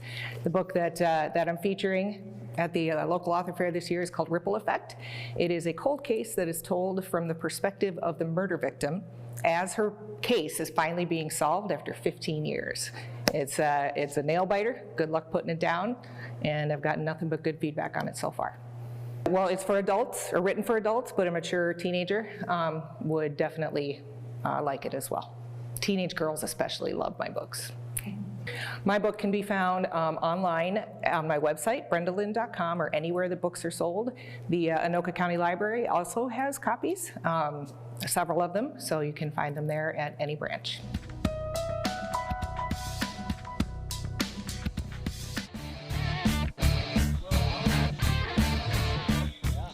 On to the 7th tie ball game. Maple Grove 5, 6, and 7. Wegworth, O'Dwyer, and Bolthouse due up, and it looks like Ethan Duffner's still out there, the starter. Gave up the RBI triple in the 6th inning. So far, going to the 7th inning, 1 run, 4 hits, 2 errors on the board for Maple Grove. For Anoka, 1 run, 3 hits, and no errors. Duffner got the first out. Yeah, we haven't seen a whole lot of hard hit balls. We did see one last inning at Maple Grove, that triple off the center field fence. Tainton really hammered that one to center. You know, Tackenhorse hit one pretty good in the first inning. Besides that, not a whole lot, especially extra base power here today.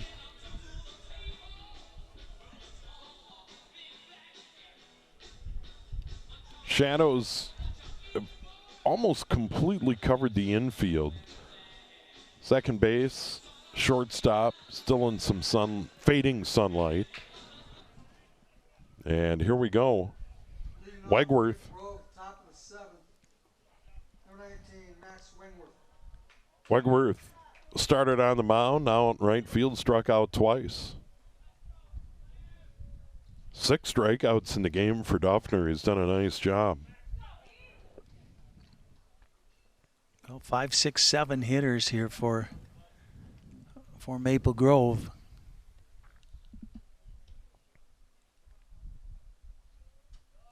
That one just a little bit outside. 1-0 the count. Yeah, missed a bit there.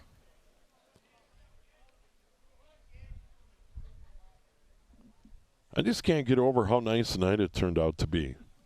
It feels unexpected for some reason. 1-0. Well, I was out at like noon today, and it was hot. Oh, yeah. It was hot, and it was humid.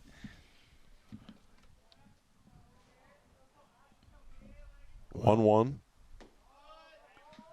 We got a nice crowd here tonight. People enjoying the weather. Early June. Well, and it's such a great draw to come out here and see a ball game. 2-1. Down low now, 3-1. Yeah, I agree. I went out and picked up lunch about 1:30. Made a run to the White Castle on Brooklyn Boulevard. Ooh. That was good stuff. Good stuff. 3-1. There's a strike, 3-2. There's that outside edge again.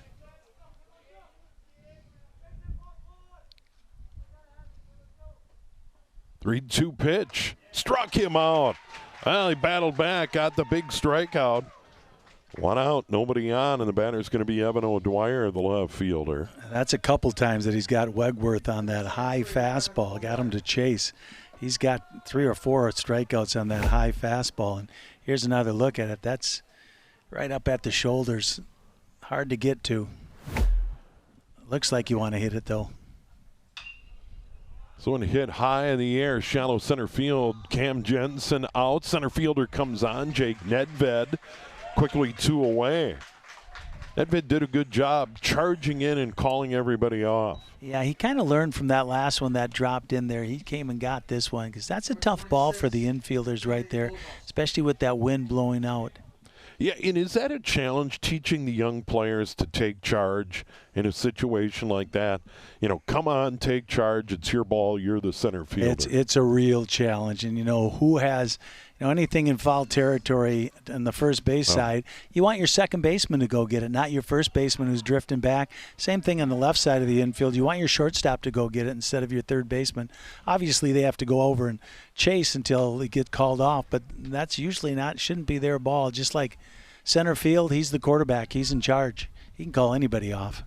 Ball to House batting, 0 for 2, 1-0 pitch on the way. That is down low, 2-0. 2 away, nobody aboard Maple Grove in the 7th, 1-1 ball game. Duffner's done a good job. He struck out 7. There's a strike, 2-1. Yeah, Duffner's really battled tonight. You know, he's had a good game. 2-1 pitch. Up high, 3-1. Falling behind here again, just like last hitter, and then he battled back to strike him out.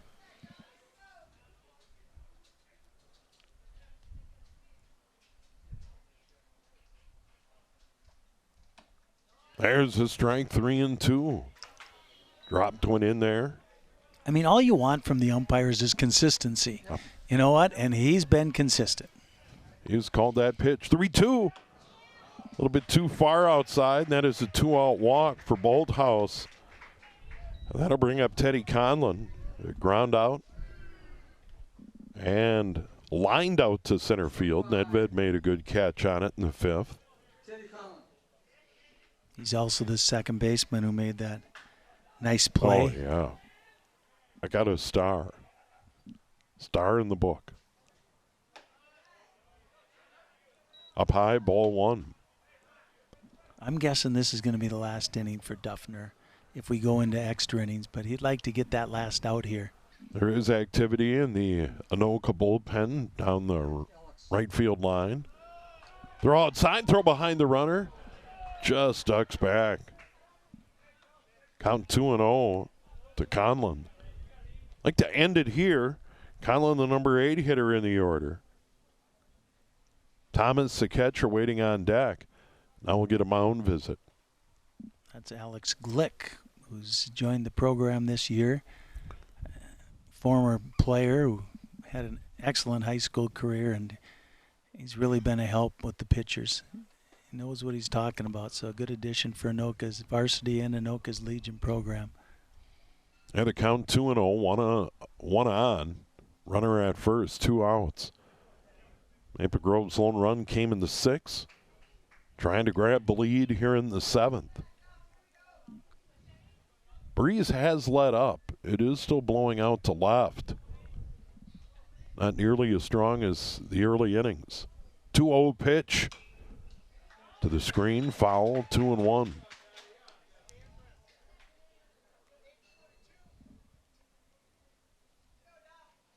Well, ever since Anoka's Johnson's thrown out that base runner, and you haven't seen Maple Grove trying to steal any bases, and as they go. Runner goes, throw down there, and plenty of time, and they got him again. Griffin Johnson throws out the base runner. How come I knew that was going to happen? Griffin Johnson, a dart through 6.5. We're tied at 1. Anoka tries to walk it off. Next, here on QCTV.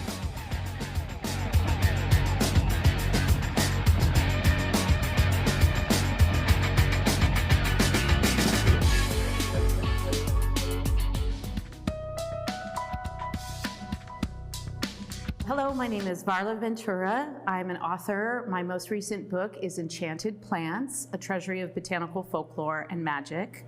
I primarily write about plants, folklore, and strange things. This book is an exploration of fairy tales and folklore through a botanical lens. So I chose stories that plants are really kind of the main character, and if you were to change the plant, you would change the essence of the story. My books are available anywhere books are sold. Local bookstores around here are carrying them. You can get them at all of the major outlets online. All my books are in print. And you can look at my website, which is varlaventura.net, and I have everything listed there as well.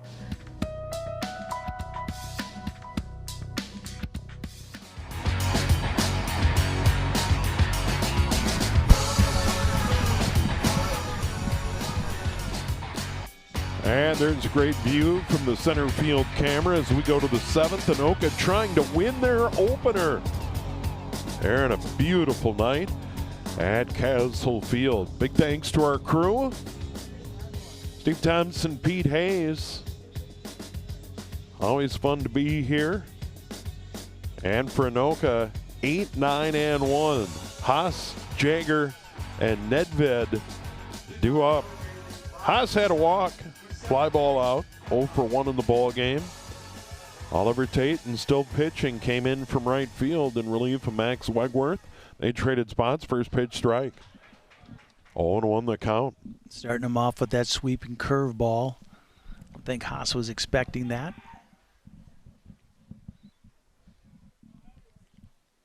Another curveball, hit on the ground. Conlon grabs it, throws him out.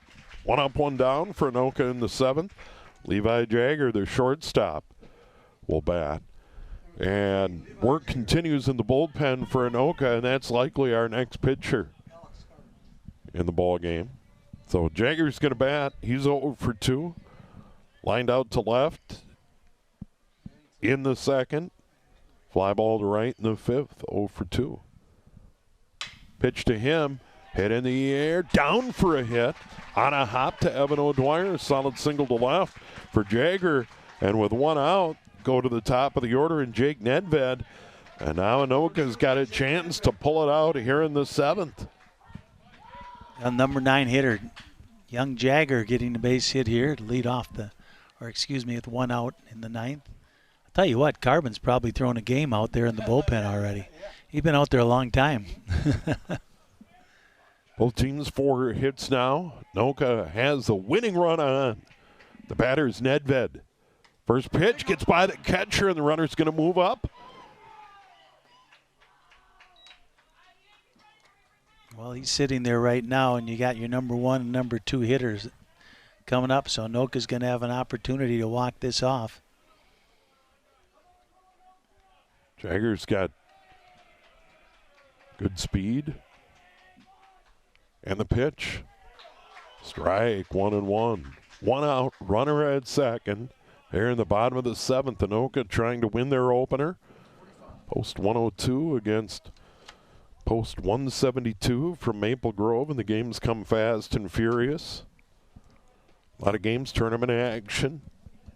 Gopher State's always played here at Castle, or one of the spots. Oh, it's a great event. You get some really good teams here. 1-1 the count. Nedved. Reached on an error. A couple of fly ball outs. There's a swing and a miss. 1-2.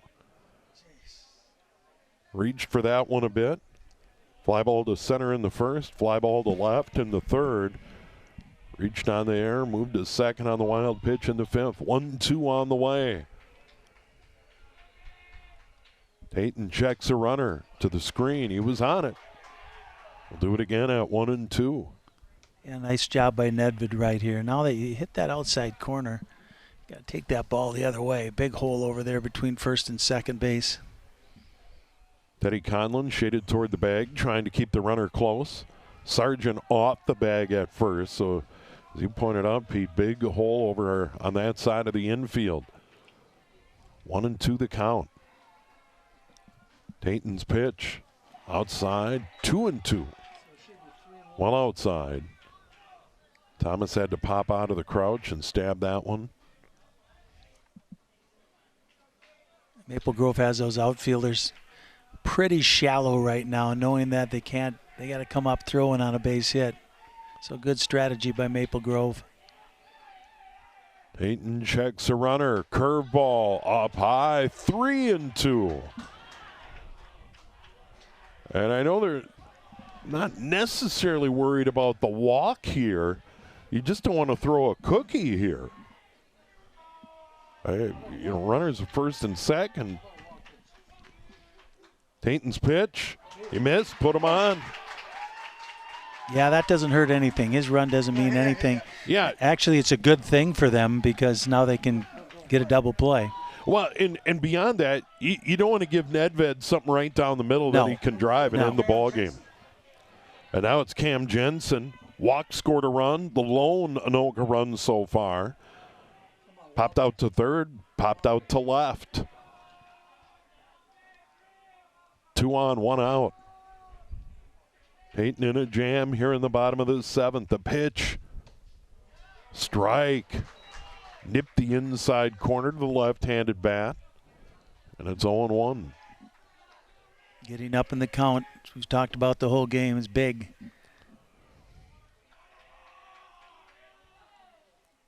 Outside, 1-1. Tried to get him to chase. He didn't. Ryan Tadknor is waiting on deck. Double hit by a pitch. Walked. He's been aboard 3 times in the game. He is in the on-deck circle. 1-1. Chop foul. 1-2. Well, now you got a battle, and as that left-handed hitter, take that ball the other way on that outside pitch.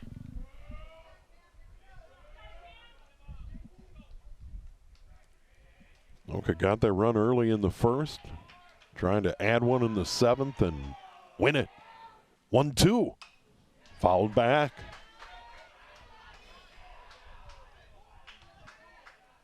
Once again, a nice battle by the Anoka hitter, just like Nedved, the batter before. It's been a good ball game for the opener here of the Legion season. Tell these kids have already played a lot of ball, a lot of practice. 1-2 on the way. Dayton's pitch. Check swing, no, they ring him up. 2 away, runner at first and second. His second strikeout. Second overall strikeout for Maple Grove pitching. And now it's up to Ryan Tadkenhorst. Had that double in the first, hit by a pitch in the third, and walked, and we're going to get a mound visit. We'll see what the strategy is here. Yeah, it's something they don't like about facing Tackenhorse. But I sure wouldn't move a guy up to third base and fill him up. And then you then a wild one. Yeah, wild one, or you would walk the next guy and they're coming in. So you definitely got to pitch to him, that's for sure.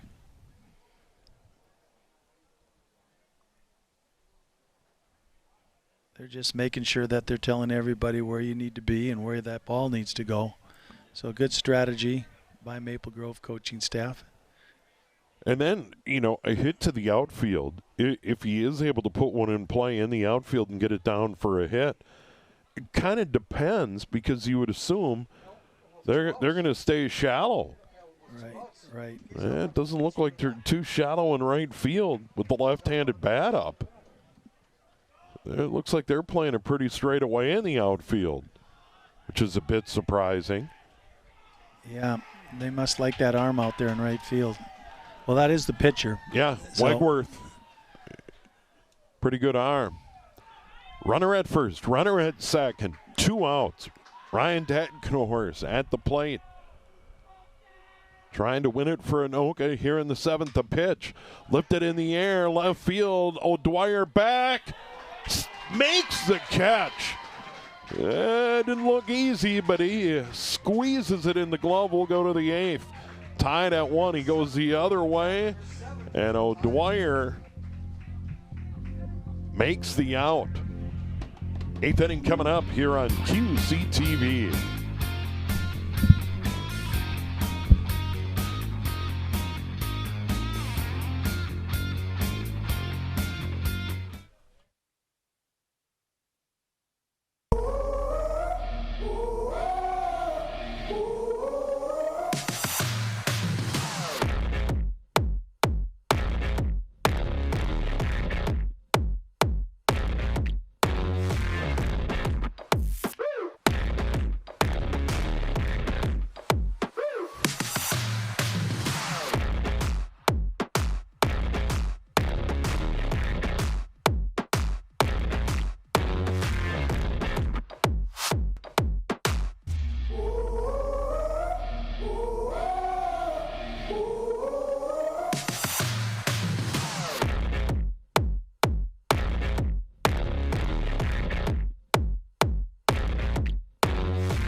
Extra innings in the home opener and the season opener for Anoka Post 102 tonight on a lovely night at Castle Field. Steve Thompson, Pete Hayes, and our great QCTV crew. And we got a new pitcher out there for Anoka in the 8th. Yeah, Alex Carbon, the junior's coming in for Anoka. Did a whole lot of pitching for the varsity this past season. He was kind of the #1 relief guy. He's got a lot of movement to his ball. Good fastball, good curveball, but the arm angle that he has gives him kind of a different look. It's hard for guys to pick up. So trying to put zeros on the board and get Anoka bats out there in the 8th. Well, I think they need to get the lights on here. Maybe Yeah. since Anoka's the home team, they're going to wait until Maple Grove gets done batting and then turn them on. Well, they were moving along to the point where it's like, lights, we don't need lights. And now here we are in the 8th inning, and that sun fading fast behind us. It's going to get cold. You better get your jacket out, Steve. That's exactly that right. sun's going down. All right. I don't even think I have one in the car. All right, here we go. Maple Grove. Leading off for Conlon's going to bat. number 25, Teddy Conlon. Ground out There's the lights. and popped out. Look at our To crew. center They're field. right on him. Actually, grounded out to short, lined out to center. Good play by Nedved. That one gets inside and hit him. Just like that, Maple Grove has the leadoff man aboard, hit batter. That'll bring up Hank Thomas. Henry Thomas is going to bat.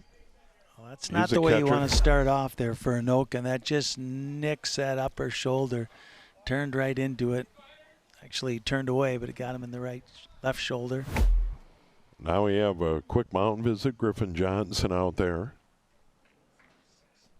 So 8, 9, and 1 due up. Thomas is next. Then it'll be Limerick, top of the order. Well, Thomas showed bunt last time with nobody on base, so I wouldn't be surprised to see him lay one down, and neither would Mason Conan at third base. He's way in.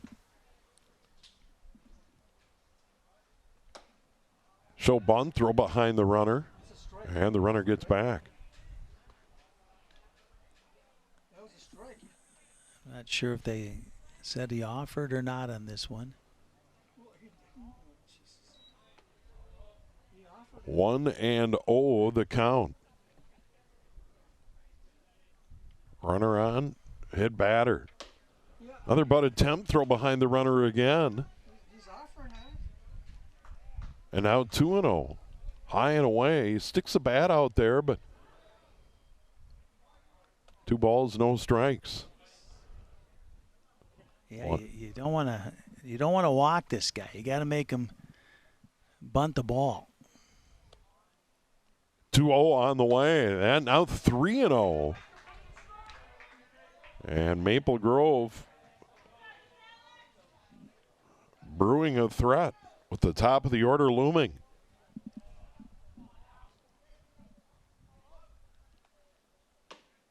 There's a strike. Now 3-1. In the dictionary, that is taking all the way. Well, I'll be curious. Look at how far in Conan is right here. They're expecting bunt again. 3-1. Up high and walked him. Runners at first and second. Hit batter and a walk. And now top of the order in Joey Limerick. Well, that is not the way you want to start if you're Alex Carbon. Number 6, Joey. And now you got the speedy top of the order in Limerick up here. And I'm guessing he's probably going to bunt too. Yeah, I would assume that everybody who digs in here is going to try and move those runners up. For sure, Limerick with his speed. And the way Anoka's set up, he lays one down the third baseline. That's a hit. Well, that's a ball that Carbon's got to cover. Tackenhorse is in because Conan's got to stay. So Carbon's got to hop on that mound right now and cover that side, but he's got to throw strikes first. That's the big thing.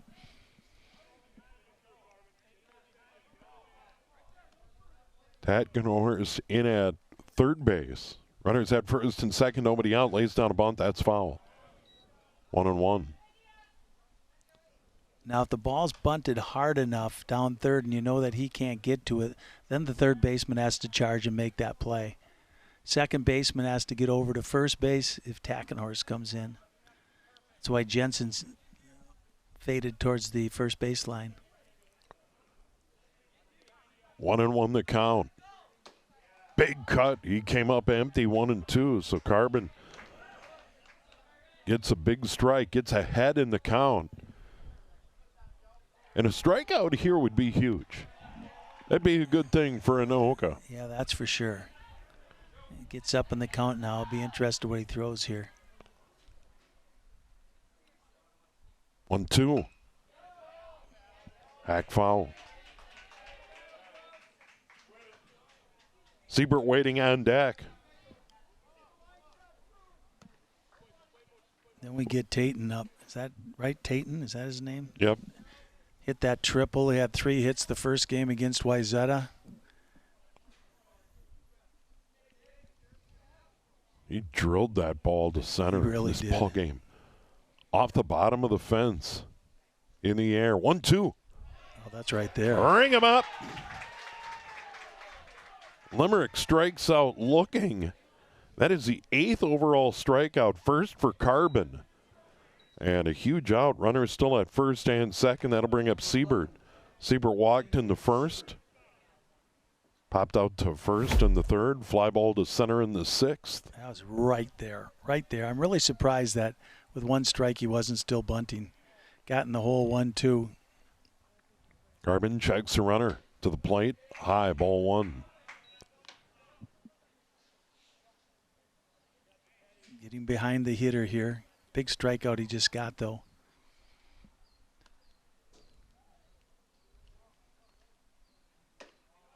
Up high, 2-0. He's that dangerous hitter on deck here for Maple Grove.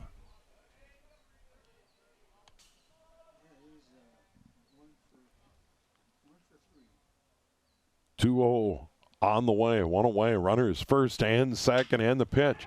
This is hit in the air. into left center field in the gap. This is going to roll all the way to the fence. 1 run to the plate, 2nd run coming home, and that is a 2 RBI double for Damian Siebert. And Maple Grove has a 3-1 lead here in the 8th. Well, he got behind in the count, 2-0, sat on that fastball, center cut, and he ripped that ball into the left center field gap. Maple Grove goes up 3-1, and it started because of a little bit of wildness by Alex Corbin. You can't get yourself in that hole with a walk and a hit batter. And then a nice hit right there by Maple Grove. Yeah, the hit batter, the walk, the strikeout, then the 2 RBI double. Looks like Anoka's got a pitching change right now. They've seen enough there, and Davis is coming in for Anoka. Number 26, I believe. We're going to get a pitching change. We'll keep it right here for the moment.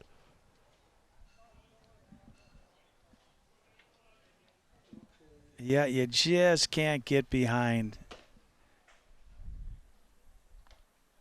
That was a terrific start by Duffner. But Anoka couldn't get that run in to finish it off there in the 7th, yeah. They had an opportunity in the 7th to get it done and walk it off. And now Maple Grove's grabbed a 3-run lead. By the way, Maple Grove 3 runs, 5 hits, 2 errors in the ball game. And for Anoka, 1 run, 4 hits, and no errors. So it is Davis out there, 3rd pitcher to work. Davis has a fastball, good curveball. He has a really good curveball.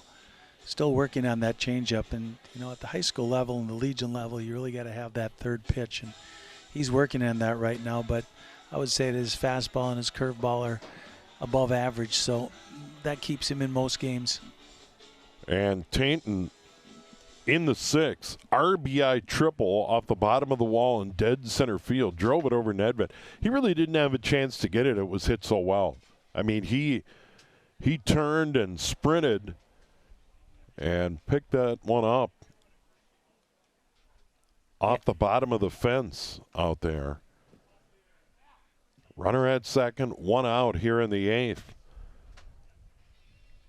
Maple Grove in game 2, as we mentioned earlier, beat Wayzata 5-2 on Tuesday night to go to 1-0 on the American Legion season. Well, their district is a little different than the sections in high school, where Anoka's in with Maple Grove and they're in with Wayzata, Elk River. I believe St. Michael's in there too. St. Michael's a good team too, you know. So that's a really tough section in Legion baseball, our district. So Tainton bats started right, now pitching. There's a strike. Good job by Davis to get ahead here.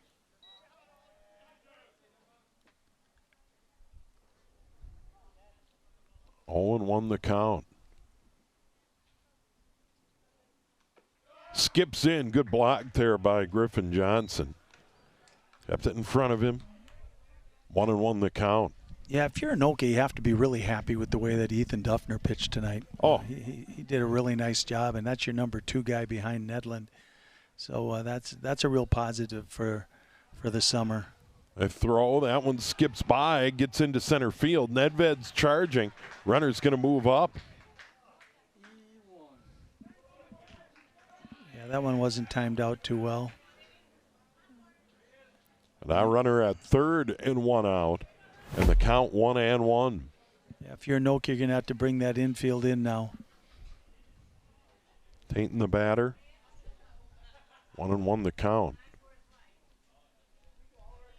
If I'm an infielder, I'm not liking this. With this kid, big left-hander up at the plate. Yeah, everybody in all the way around. Trying to cut off that 4th run at the plate. Davis pitch. There's a strike. 1-2, good pitch. Nice job framing the ball right there by Johnson. He's had a good game. He's really good. He's good done a nice night. job. 1-2. Runner comes in. Chop to second. Cut off. Cam Jensen looks the runner back. Throw to first. Good job. They didn't hit it very hard. Cam Jensen looked him back. Threw out Tainton. And now it's Kellen Sargent. 0 for 3 in the game. Trying to pick up that third run of the inning. 4th overall for Maple Grove. Looks like we got a new hitter up here for Maple Grove. 33. Schulte. Nice opportunity for him right here to pick up that third run of the inning. There's a strike, 1-1. Sargent, cleanup hitter, was 0 for 3. Now Schulte. 1-1. Big swing and a miss, 1-2. Good job by Davis. Well, coming into the game in a tough spot, if he can get this out, he certainly did his job. 1-2 on the way. Blocked by Johnson. Runner was coming in. Throw behind the runner. Pops out of the glove of Conan. Boy, he was halfway down the line. Yeah. Now 2-2 the count.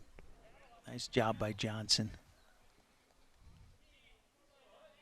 Thrown out a couple of runners in the game. Some good blocks. 2-2 pitch. Runner at third, 2 away. Struck him out. So Davis does the job, but Maple Grove grabs the lead. 2 RBI double by Damian Siebert. We go to the bottom of the 8th. And Anoka's got work to do here on QCTV.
That's cool. You guys are Yeah, it is. Yeah, it's going to be fun. Sundown in the bubble, 11 o'clock. Yeah. Oh,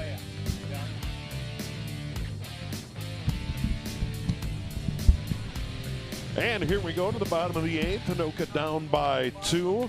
4, 5, and 6. Conan, Klungseth, and Fancher due up for Anoka. Tainton on the mound, second pitcher to work in relief of Max Wegworth. And he's done a really nice job, Pete. Yeah, he really has. You know, like I said, he's not overpowering, but he's putting the ball where he wants it and has a good curve ball. And he's doing a super job. 0-1 on the way. This one hit in the air to left. O'Dwyer has it. So Conan the RBI single in the first. Since then 0 for 3. You know, Nobody on, 1 out. those Maple Grove pitchers, they just kept Anoka off balance. They just really haven't hit any balls real hard. A lot of lazy fly balls. Caden Klungseth is going to bat. 0 for 3. A tough 0 for 3 for him. By the way, pitch ball 1. Lined one to center. Caught by Limerick. And then the terrific play by Conlon behind the bag. Throws him out 4-3, and then Klungseth struck out in the 6th. The count 1-0. Catch trot there, Thomas.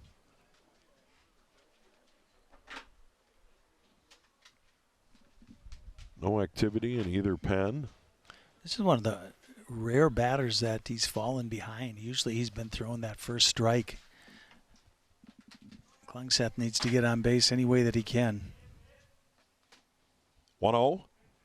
There's a strike, 1-1. Good ball game tonight. We sailed through 6. It slowed down a bit since then. Got started at 7 tonight. So a nice breeze. There's a strike, 1-2.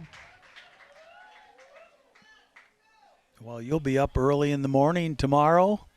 Not that early. It's early for me. I'm retired. My goal is to get to CHS a little before 9. So I think if I leave at 8, I'll be all right. Well, I remember being down there with you last year, and don't they have like some nice coffees and donuts for you and things like that? No. No? No. I might hit White Castle on Brooklyn Boulevard again tomorrow morning. How about that? There you go. 1-2, 1 away, nobody on. Back through the box, shortstop Siebert throws him out. Good play on the run. No, first base, Sargent dropped it. Boy, Siebert made a really nice play and then dropped over at first. And I don't know if that's Sargent down there. I think that might be it's 33, yep. Look at this. Scoops it up in front of the bag, throws, good throw, and it just popped out of the glove. That's right there. That's an E, that's for sure. Gives Anoka a little bit of life with Fancher up here. So Fancher digs in. Reached on a walk in the 4th.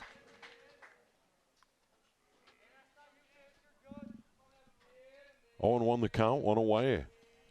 Fancher the tying run at the plate. Here in the bottom of the 8th. Tainton's pitch. Now 0-2. That was a good one. Pulled the string down low.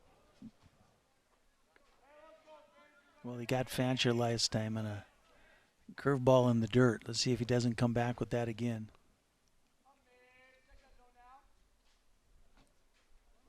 Runner goes. Chop foul.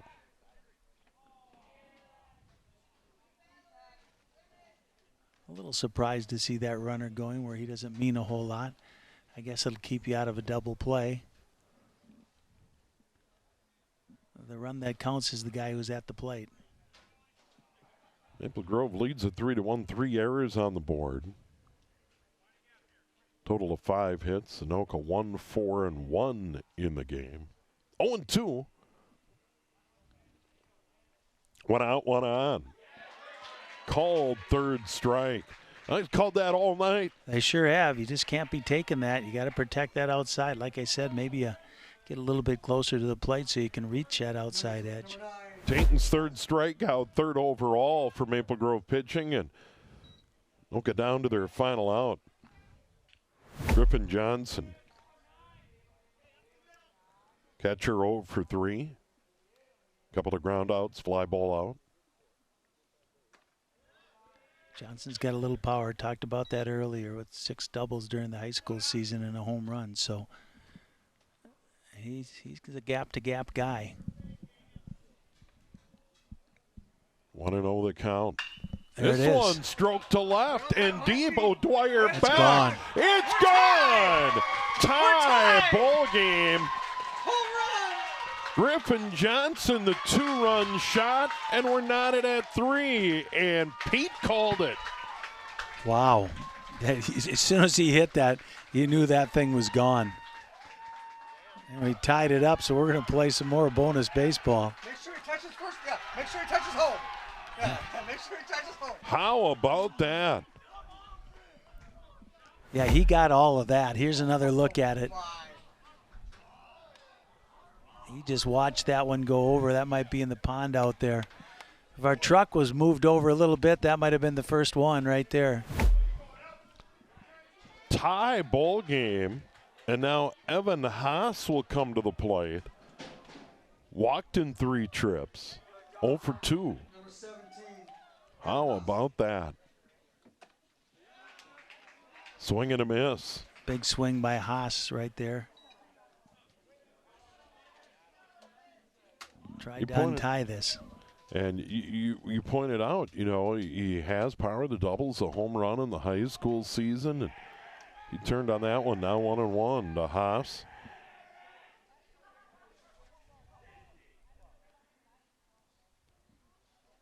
One on the way. Couldn't check. Like that one back. 1-2. Yeah, once again ahead in the count here.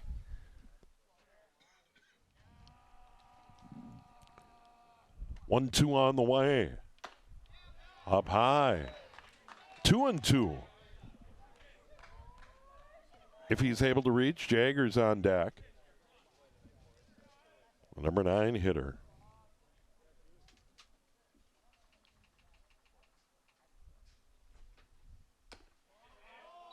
Outside 3-2. Haas has got one walk already here today. It came in the second. Fly ball to center in the fourth, grounded out. In the seventh, here we are in the eighth.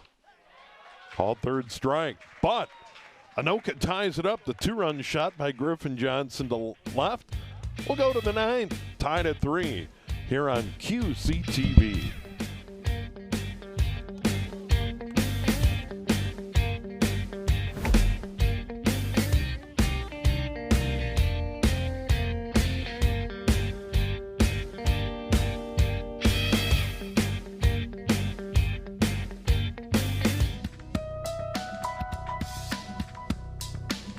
Yeah, my name is Melinda Matson-Vang. I am the author of A Rainbow of Native Plants. This is a board book that teaches young children about native plants, goes through the color of the rainbow. So it's great for young babies who are just learning colors, but then as children get older, you can start teaching them the plant names and more about the wildlife that use them. Yeah, they can find it on my website at littlepucoon.com, which has 2 C's and 2 O's for Pucoon. And they can also find it at several different places in Minnesota. So they can find it at Mother Earth Gardens, at Outback Nursery, and a few others that are listed on my website.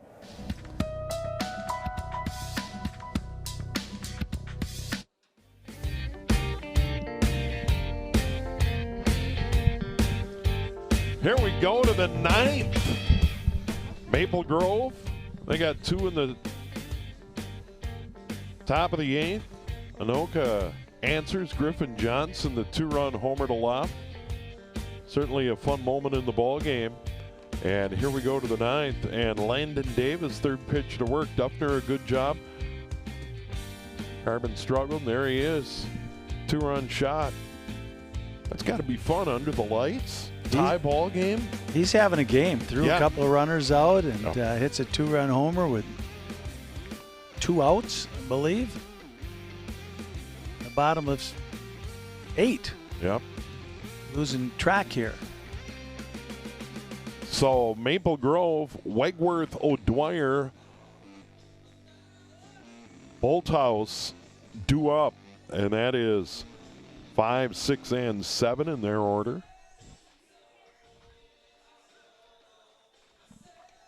And in the ballgame, Wegworth has struck out 3 times.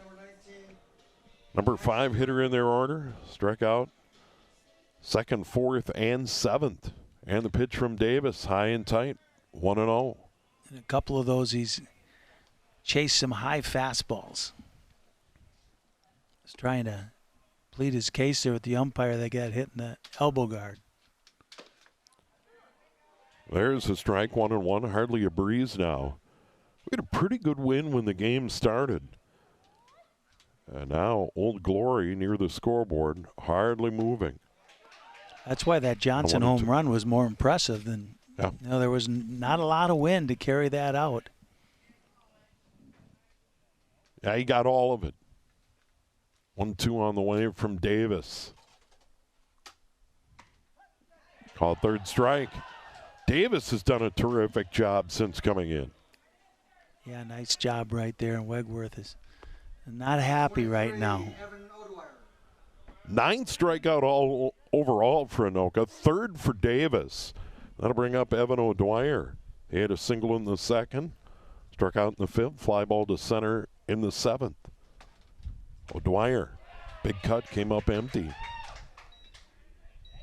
0-1. Well, I know Anoka was supposed to play Andover tomorrow. That isn't going to be happening. No. So they can. They're busy. Yeah, they can go through a few pitchers here tonight if they need to. Whereas tomorrow morning, audio only, State 4A quarterfinal from CHS Field. Champlin Park and Andover. This one in on the hands, in the air on the infield. Davis in foul territory makes a running catch. How about that, Davis? 2 away. Best athletes on the field, as Bert Blyleven used to say. It wasn't pretty, but he got it done. And out. It's a good play. In front of the runner. Sticks out the glove, makes the catch. Nobody got hurt. Yeah, that's a couple of pretty big boys going down the line and coming across for the ball. There's a strike. Johnny Bolthouse. He walked in the 7th, otherwise 0 for 2. The count 0-1 to him. Down low 1-1. And over at Champlin Park, once again, 10 a.m. audio only live. And then we'll mix the audio and video together for the replay later. 1-1. A 1-2. 2 away, nobody aboard Maple Grove here in the 9th. Well, Landon Davis is coming out with a little bit of purpose. He's throwing the ball hard. Tried to get him to bite on that outside pitch. 2-2. That's a great job by PA Clock, Scorebook, Jeff Nelson. I don't think he's missed a pitch on the board tonight. He's complained about some of them. Down low 3-2. But not No, he loudly. hasn't been terrible tonight. No, 3-2. We haven't had to scold him between innings, Pete. No, I haven't. That's happened over the years. 3-2, 2 away. Chop foul, barely stayed alive.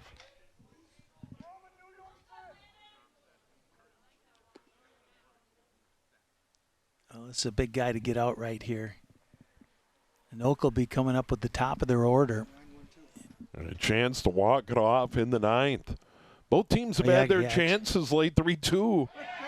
Called strike 3. So, great job by Landon Davis getting Maple Grove 3 up, 3 down in the 9th. We go to the bottom of the 9th, tied at 3 here on QCTV.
Great night here at beautiful Castle Field. All the video, all the replays, great job by our crew tonight. Anoka Post 102 win their season opener, their home opener. It'll be 9-1-2 due up here in the bottom of the 9th. Levi Jager, Jake Nedved, Cam Jensen, great opportunity. Griffin Johnson, the 2-run shot, the bottom of the 8th to tie the ball game, and there's the strike. Oliver Tayton came in from right field. He's done a good job in relief of Max Wegworth. Gave up the home run, but he's done a nice job. Strike one, now ball one, 1-1 to the leadoff hitter, Jagger. He had a single in the 7th. Was left stranded, reached second on a wild pitch. 1-1 on the way, now time called. Yeah, he's done a really nice job pitching. He's getting ahead in a lot of the counts. He's been around the strike zone, and he was a couple strikes away from getting out of it until Johnson put a charge into it. Thomas came out to visit.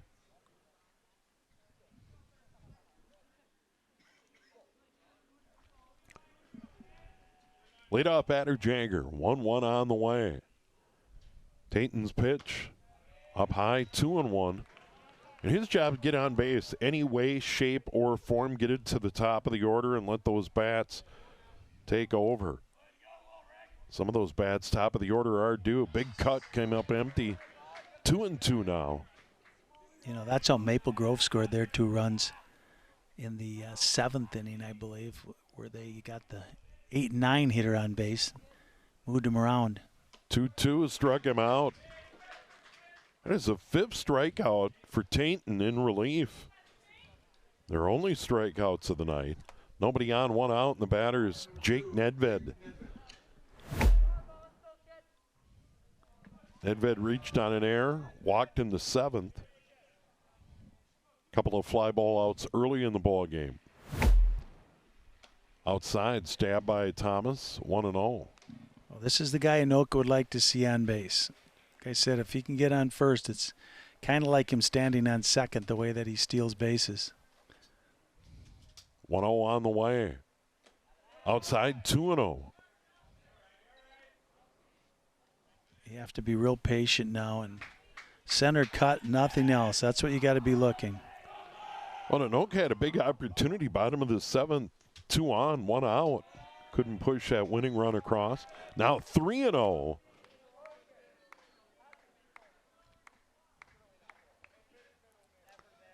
Jagger and Nedved on.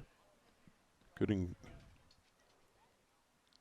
3-0 pitch. And there's a 4-pitch walk to the leadoff hitter, Nedved. And now a great opportunity for Anoka. And the question is, how quickly in the count is he going to be running? Well, you got to give him an opportunity, you know, so maybe you take a pitch. Cam Jensen's due up, walked, scored that early run for Anoka, and it almost stood up. Popped out a couple of times, struck out once, that coming in the 7th. That is ball 1. 5 bad ones in a row from Tainton. And they're kind of barking at home plate here over in the Maple Grove dugout. 1 on, 1 out. The 1-0 on the way. There's a strike runner goes. Throw not nearly in time. And Nedved steals it. A nice job by Jensen right there, taking that pitch, giving him the opportunity. Now he has an opportunity to win the game. 1-1 the count, 1 out, runner at second. Tons of speed in Jake Nedved. 3-3, bottom of the 9th. Tainton. Shortstop trying to sneak in there. This one sent foul on the third base side, 1-2. And you would think with Nedved's speed, anything down to the outfield's got a great chance to win the game. Yeah, it kind of looks that way right now where the guys are playing. Now they're not in. Trying to sneak in behind Nedved, the shortstop Siebert. Pitcher steps off, that's Tainton. 1-2 the count, 1 out.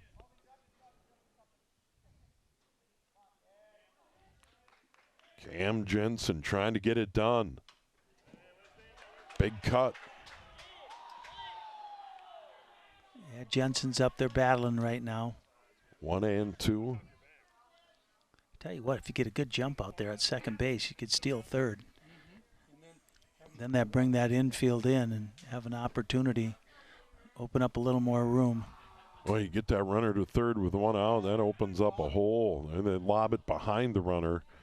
Nedved gets back. They're trying to keep him as near the bag as they can. Yeah, they're doing a nice job. You know, he's not in real position to steal third base.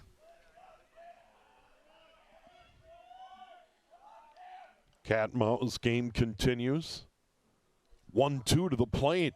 Down low, 2-2. And once again, we're in a situation, if somehow Jensen's able to work out a walk or whatever and get on, Maple Grove isn't too concerned about that. Right. That run doesn't matter. 2-2 the count, one away. Pitch to Jensen. Lifted in the air. Shallow left near the line. Coming over the shortstop. Makes the catch. Runner tanks. Moves up. And he's out. A double play. Boy, that was a heck of a catch out there by the shortstop. That would have dropped. Siebert makes the catch, pops up, throws it to the pitcher, Tainton covering at third. They tang out Nedved for the double play. We go to the 10th here on QCTV. What a play.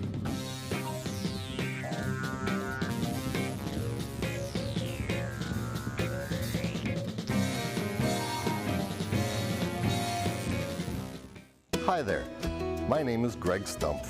I'm the president of the Andover Lions in Andover, Minnesota. Did you know the Andover Lions have been helping out in the community for more than 50 years? We're a nonprofit organization that's been around since 1974, always looking for ways to make Andover a better place. We love working together with others. We're always looking for new members to join us. If you're 18 or older and have some time and fresh ideas, we'd love for you to volunteer with us. It's all about making a difference together. Our biggest fundraiser is the Andover Fun Fest, where we serve beer and bring the community together for a great time. Every dollar we raise goes right back to the community here in Andover. Come join the Andover Lions and help keep our community shining bright.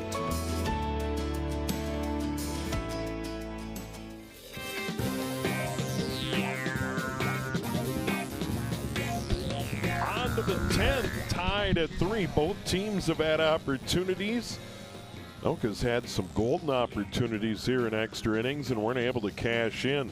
What a play, though, by the shortstop to go out into shallow left along the line, Siebert, and then pitcher covering the bag, Tainton, to get the double play to end the inning in the threat. Well, that's real smart baseball right there. The pitcher knowing where he needs to go, and that was to third base, since the third baseman and the shortstop were both out in left field. You know, and it was impressive with the catch, but what's more impressive is he got up, spun, made the throw, you know, being aware that that runner might be tagging. Yeah, and a lot of speed on the base pass, and Nedved. So now we have 8, 9, and 1 for Maple Grove here in the 10th. Conlon, Thomas, and Limerick due up for Maple Grove. Landon Davis has done an outstanding job giving Anoka an opportunity to win this one in extras. First pitch, ball one up high. Yeah, you didn't know how big that run on third base and in the 7th inning was, that he came in and got a couple of outs and left the guy in third.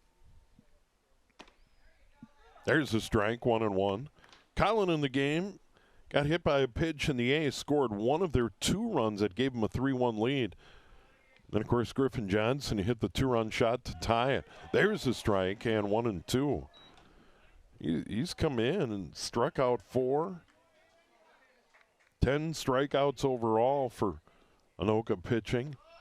That one's down low, 2-2. I'll tell you what, I would not be taking anything close because he's not afraid to ring him up. 2-2 coming. To the screen, right on it. We'll do it again at 2-2. Thomas, the catcher, due up.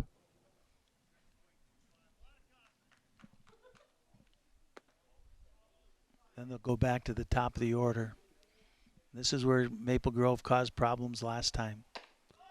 High and tight, 3-2. He was able to get out of the way of that one. It's a good fastball by Davis. I'm thinking he's going to go outside edge. Let's see. As that pitch has been there all night. 3-2. Comes inside and rings him up. Came right back inside and got him. Yeah, that was a good pitch right there. And the thing is, Conlon thought he had a walk. Yeah, here's another look at it right here. That's right down the middle. Yeah. That is right down the middle. And that shows he had to be thinking outside. That he was looking for a pitch outside and didn't get it.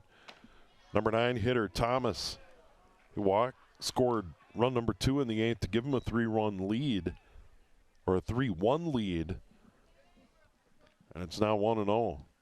Landon Davis blows it by him, 1-1. Yeah, you wonder how much now even Davis has left. He's been out there for a while. Let's see, Keaton Maros is warming up in the Anoka bullpen. He'd be the 4th pitcher to work. 1-1. There's a strike, 1-2. We also have somebody down in the Maple Grove bullpen. Not sure what that number is.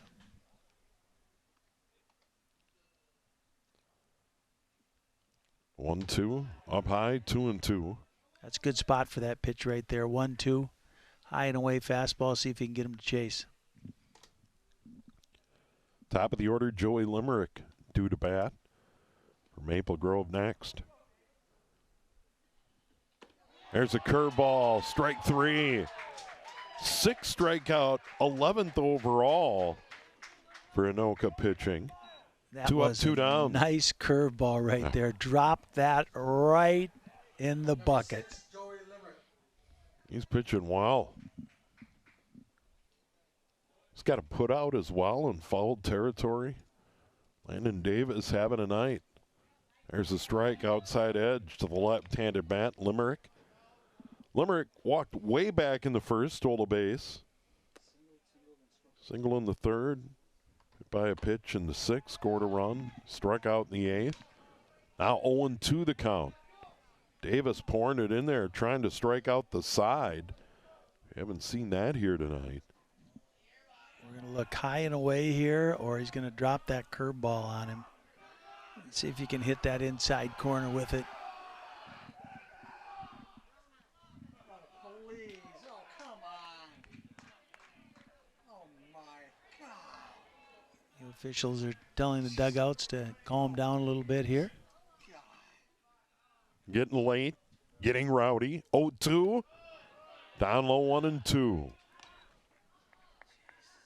What did you notice this year in this high school season, Pete? You know, I know they were trying to rein in some of that stuff. 1-2 to the screen. We'll do it again. Oh, they reined it in a lot. Yeah. They really did. And as soon as the pitcher comes to a set, you can't be talking anymore. You know, so yeah, you can cheer, cheer, but as soon as he comes to a set like that right there, you have to be quiet. So it was so funny because it would be so loud, and all of a sudden it was dead silent. Yeah. So yeah, they've really they did a good job. If that's the rule, if that's what they want for the rule, I think they did a good job. Nobody on, 2 out, 2-2 pitch. Slapped in the air to left, down for a hit. So a 2-out single for Limerick. He's got wheels. 6th hit for Maple Grove. We're here in the 10th. Yeah, they got the right guy on there for Maple Grove. Like I said, you know, here's another. He just stuck that bat out there, and that's what you got to do sometime. Left-hander going the other way, outside pitch on that outside edge, and he just kind of dropped it in. Now Siebert's going to bat. 2-run double in the 8th. Gave Maple Grove a 3-1 lead. Comes up empty on the Landon Davis pitch, 0-1. Once again, Davis is ahead in the count. Up high, 1-1. Limerick with a pretty good lead over there. Thought he was going on that one, especially since the hitter squared around to bunt. Maple Grove, 3 runs, 7 hits, 3 errors. Anoka, 3 runs, 5 hits, 1 error. Runner goes. Pitch chopped toward third. Charging. Conan on the run. Throws him out. Good play. Good play by Conan. So Maple Grove gets 1 on by a hit. They leave 1. We go to the bottom of the 10th. Can Anoka get it done in their home opener? We'll find out in a moment here on QCTV.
We have got changes here in the bottom of the 10th. New pitcher Evan O'Dwyer comes in from left.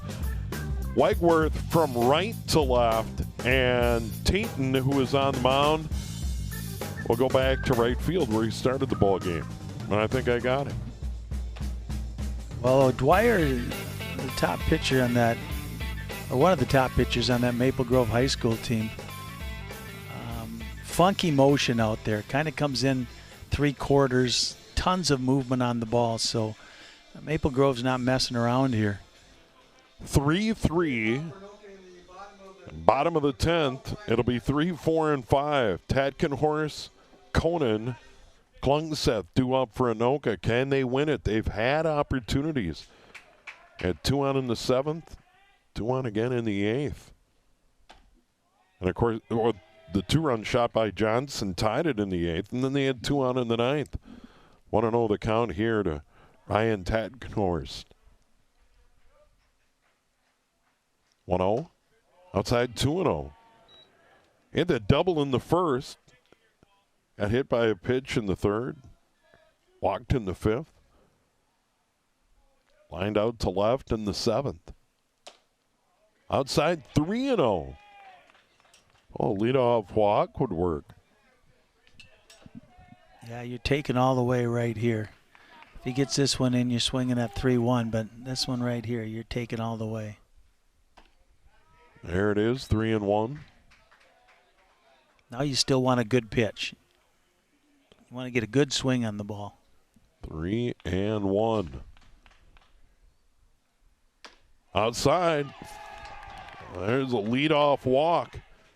The winning run is aboard. And now can Anoka move them along and get it done? Yeah, they're going to run right here for Tackenhorst with Ettinger. Ettinger's going to run wearing number 7. And the batter is going to be the cleanup hitter, Mason Conan. RBI single in the 1st, fly ball to right in the 3rd. Grounded out to 3rd in the 5th, fly ball to left in the 8th. It has been a while for the cleanup hitter Mason Conan. We're number 3 playing at 3rd base against Evan O'Dwyer in the pitch. Down low, ball 1, 1-0. Well, he didn't square to bunt there, so I'm guessing he's going to swing away. Maybe they'll try to steal a base here instead. Throw over, runner gets back.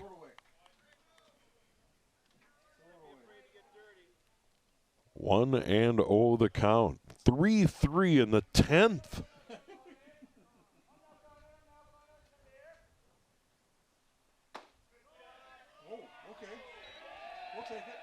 Yeah, outside 2-0. He really comes in 3 quarters. That ball started on the inside of the plate and ended up on the outside of the plate. Good call for a ball. Once again, now you're sitting dead red. 2-0. Runner at first. Runner gets back. Ettinger. The runner. Good quick move over to first base. Came in from left field. The pitch here. 2-0. Bunt straight back. 2-1. You know, and that's one of the things we really struggled with through the high school season was getting bunts down, and it's such a big part of the game, and especially the way that Coach Blancett likes to play baseball.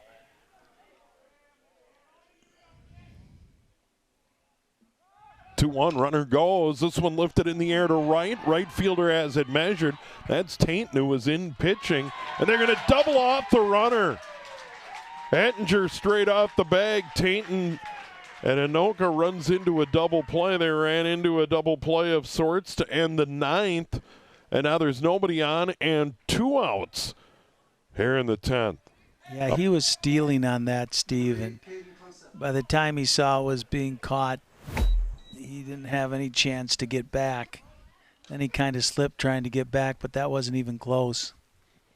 So Conan retired on a fly ball to right. This will bring up Klungseth, and that's going to go all the way to the backstop, ball 1. Lined out to center in the first. Hit it hard.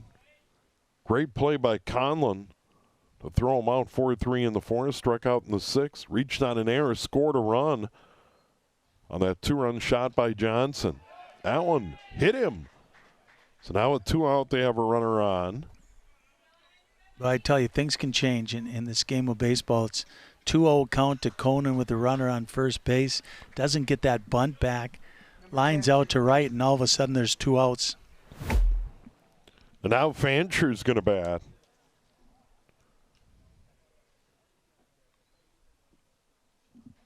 Fancher's a kid that'll go the other way with it. There's a big hole over there where he likes to hit the ball.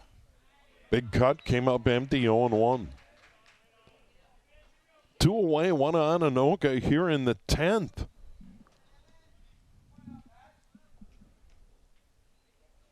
Extra innings in the home opener. Throw over to the first. Home opener, season opener for Anoka post 102 tonight. Well, it's almost like a doubleheader. Yeah, we're getting there. 0-1 came up empty. 0-2.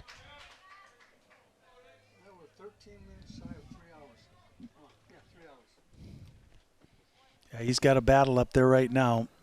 Try to punch that ball out into right field. 0-2 pitch. O'Dwyer struck him out.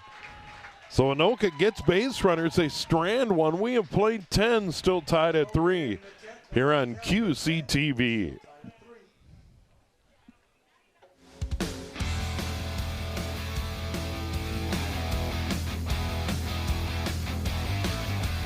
In 2009, the city staff began working with the Anoka American Legion, Anoka High School, Anoka Hennepin School District 11, city leaders, members of the baseball community to make a new field a reality. 2012, the field was constructed. They rave about it, and Tink Larson is significant in Anoka or Minnesota High School League baseball. He's just a guy that, if you know anything about state of Minnesota baseball fields, he's meticulous and takes care of things. So we had the opportunity to go down to Target Field and receive this, and I just want to present it to probably the most significant people for making this stuff happen is John and Lisa, so representing the city of Anoka. It's been a collaboration.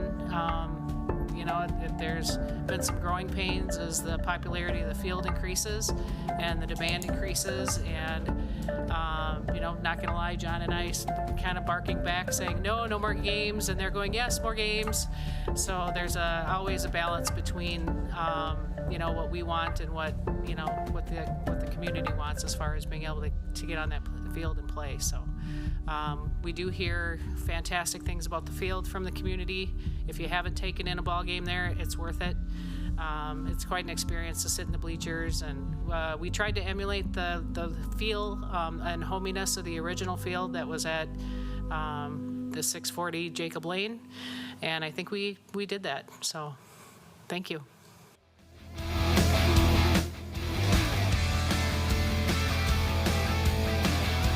We go to the 11th inning, still tied at 3. And how about Landon Davis? He's come in and did an excellent job for Anoka. You know, way back when Ethan Duffner did a nice job for Anoka. Alex Carbon struggled a little bit. Anoka did a nice job, and knowing that he was struggling, got him out of there and kept the damage to a minimal. And Landon Davis has been really good from then on. So it'll be 3, 4, and 5 for Maple Grove here in the 11th. Peyton, Schulte, and Wegworth. Peyton started in right field, came into pitch, did a good job. Now back in right field. And a big RBI triple in the 6th that tied the game at 1. Off the center field fence, the bottom of the center field fence in the air. Dead center field. Here is Oliver Tainton.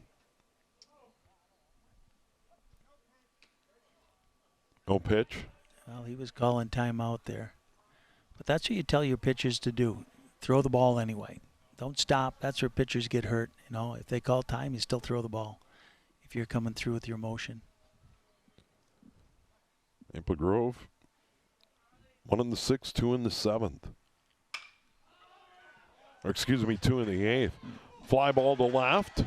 Down for a hit. Left fielder Haas going to relay it in. Throw to second, not in time. Leadoff double for Tainton. Boy, that was a great effort out there by Jake Nedved. Just came up short. Here's another look at it right here. Makes that diving effort, just misses the ball. Haas was there, relays it in. And now they have the leadoff runner.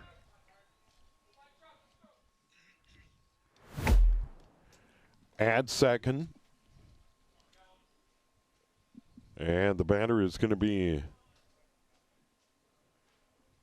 Schulte. No, 37 coming back in. Oh, no, it's Kellen Sargent. Sargent back in there. Sargent.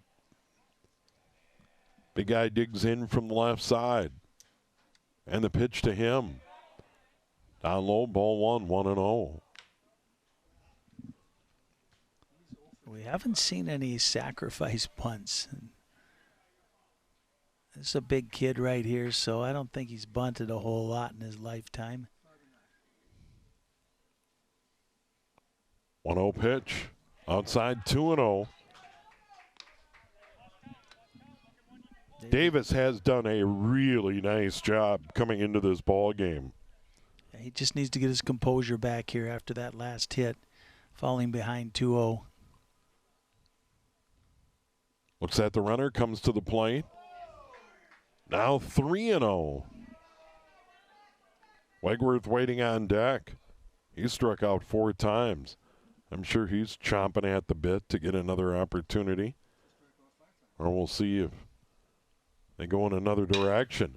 Sit on the ground to second. Cam Jensen boots the ball. Runner around third will score. Jensen couldn't come up with it. Tainton scores easily. Maple Grove has a 4-3 lead. And Sargent on E4. Second error on Anoka, and the batter is going to be Max Wegworth. Wegworth will bat. Yeah, that was a good at bat either way. You know, he hit it to the right side, so that runner was going to move up.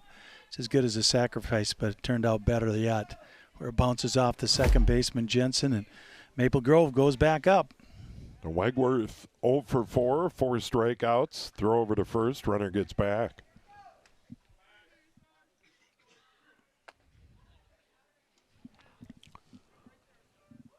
(4-3) Maple Grove. Bunt attempt to the screen, 0-1. Well, Well, I wouldn't go away from it right here. I'd make him square away again. I'd make him square away with 2 strikes on him, Steve. Get the ball down. And he lays it on the ground. Conan throws on the run. Throws wildly, grabbed by Tad Knohorst. That was quite a grab by Tad Knohorst. Yeah, tough play right there by Conan. But Maple Grove's got something going here with 1 in already, nobody out. So the double back-to-back errors. Errors even now at 3. 4-3 Maple Grove, and the batter Evan O'Dwyer started in left, now pitching in the ball game. Singled way back in the first. He is 1 for 4. And the Davis pitch. Outside ball 1, 1-0.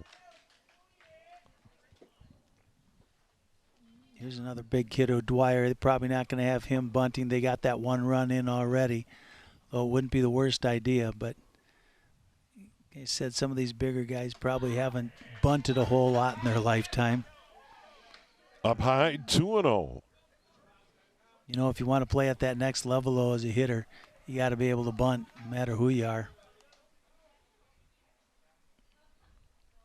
Yeah, you don't see it, you know, certainly in the big leagues, but, boy, it is a big part of the game. Yeah, I've been watching High some school, of this college baseball, yeah. and that's fun stuff to watch. Yeah. You know, Oh, no doubt. Those metal bats, boy, they can put some charges into it, but there's a lot of hit and runs. There's a lot of bunts. You know, it's fun baseball. Got the College World Series coming up this weekend. 3-0. And a walk, and they're now loaded. So, double, error, walk. 1 run in, and still nobody out. Yeah, you can't blame Davis for this. He's held Anoka in the game, and it looks like they're going to go to Keaton Maros right now. And there is a pitching change. A tough spot to come in right now. Bases loaded and nobody out. But that's how you get better, you know, and that's what you want to do. Maros is another young pitcher on this staff, and opportunity for him to come in. Warm-up tosses. We are going to take a quick break. Here we are in the 11th. They are loaded for Maple Grove. They have 1 in and a 4-3 lead. And on the brink of blowing this one open here in extra innings on QCTV.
There we are in the top of the 11th inning. They're loaded for Maple Grove, post 172. New pitcher for Anoka, Keith Maros. Comes into a tough spot in the first pitch. There is a strike. That is a good start, 0-1. Johnny Bolthouse is the batter. And time is called. Well, I think the runner on second base is giving signs to the batter. So Johnson noticed that, the Anoka catcher. He's going to go out and change signs here, because it seems to me that he was stealing some signs out there at second base, which is perfectly legal. So they're going to switch it up a little bit here. Maple Grove 1 in the 6th, 2 in the 8th. They've added 1 here in the 11th, bidding for more. They are loaded, nobody out. The pitch, fouled back, 0-1.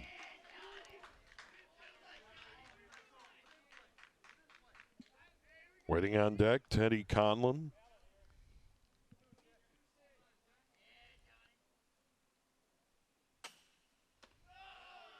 Up high, 1-1.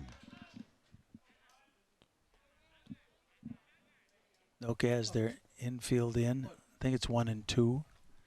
I think there was a strike before they had the timeout. Yeah, I think you're right. Batter steps out. Infield in. Anoka would love a... That's hit to short. They come home.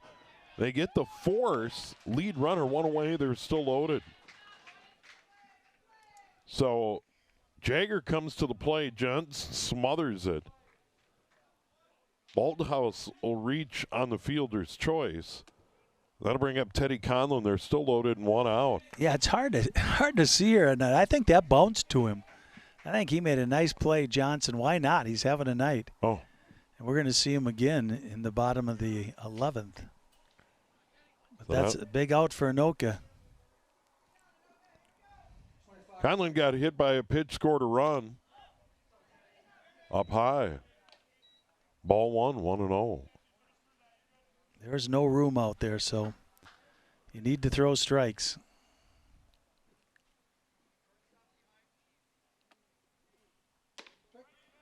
There's a strike, 1-1. Such a tidy game and a quick game through 6. And things have slowed down a bit. Yeah, it was moving right along, that's for sure. The starting pitchers were throwing strikes. Swing and a miss, 1-2. Good pitch there by Keaton Maros, 4th pitcher to work. Duffner, Carbon, Davis, now Maros. They are loaded, 1-2, 1 out. And the pitch. Lifted in the air to right center field, coming over. Right fielder makes the catch, fires it all the way in. The runner isn't able to tag and score on that. How about that? Well, that's a real that's a base running gaff right there. Yeah, you got to tag from third. Conlon flies to right. They are still loaded now, 2 outs. And Thomas, the number 9 hitter in the order. Yeah, I'm not quite sure what he was thinking there, but that's a major mistake right here. Yeah, and it was certainly deep enough for the tag. It sure was, yeah. I mean, he should have scored on that right there. We'll see if that makes a difference in this game. 4-3 Maple Grove. And I'm loaded with nobody out. Now Anoka's been able to get 2 outs. That's fouled to the screen. Now quickly 0-2. So Maros has done a good job.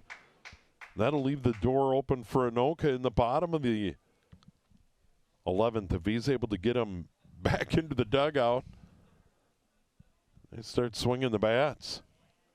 Both teams have had opportunities. Maple Grove, the best to blow it open here. Yeah, close inside pitch 1 right and there. 2. 1 and 2, 2 away, still loaded for Maple Grove. Have only been able to plate 1. Payton led off with the big double. There's a curveball strike out of the inning. How about that? So they're loaded with nobody out. Maple Grove only manages a run out of all of that. We go to the bottom of the 11th inning. 4-3 Maple Grove here on QCTV.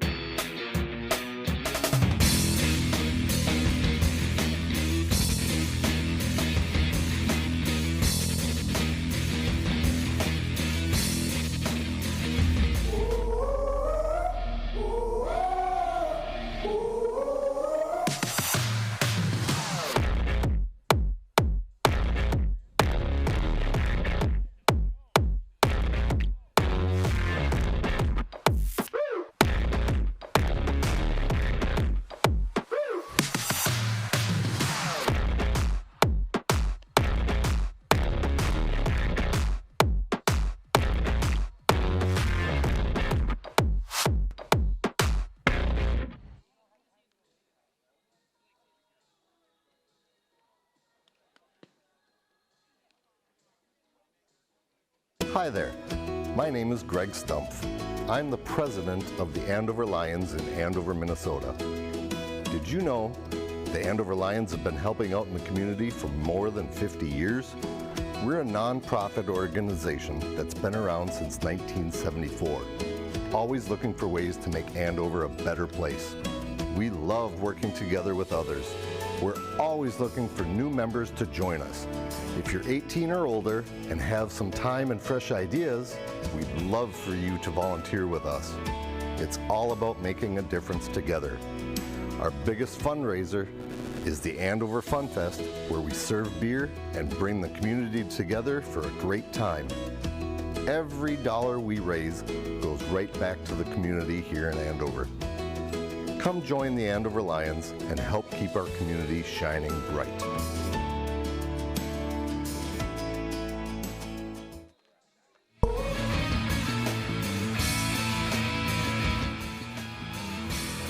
And we go to the bottom of the 11th inning. Anoka down by 1 and a new pitcher. Fourth to work for Maple Grove, Teddy Conlon. He was at second base, so we'll have to sort things out defensively. Yeah, they moved quite a few pieces around here.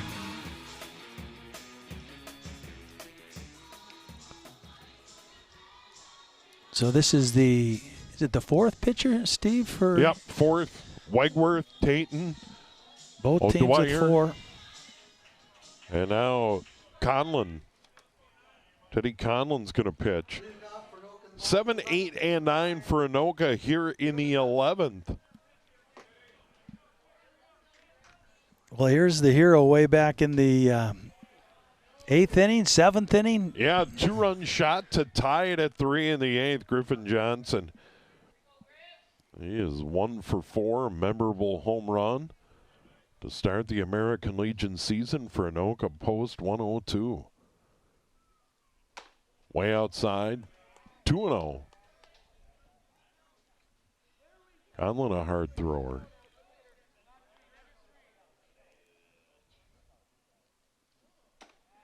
Up high, 3-0. Well, take all the way here. But 3-0, that's not what you want to see when you take the lead. You want to come out there and throw strikes. So I just want to warn you, I got to bail for St. Paul at 8 a.m. I got to get down there for the state quarterfinal. So after 8 a.m., Pete, you're on your own. All right, sounds good. 3-0 and 3-1. Well, I think the sprinters come on. Sounds good. Yeah, is there a curfew? Well, we got to shut her down. 3-1. 3-2 now. Came up empty. For Griffin Johnson. I have been here at 11 o'clock before in the summertime, and the sprinklers come on. So that's it. I think that's it. Yeah.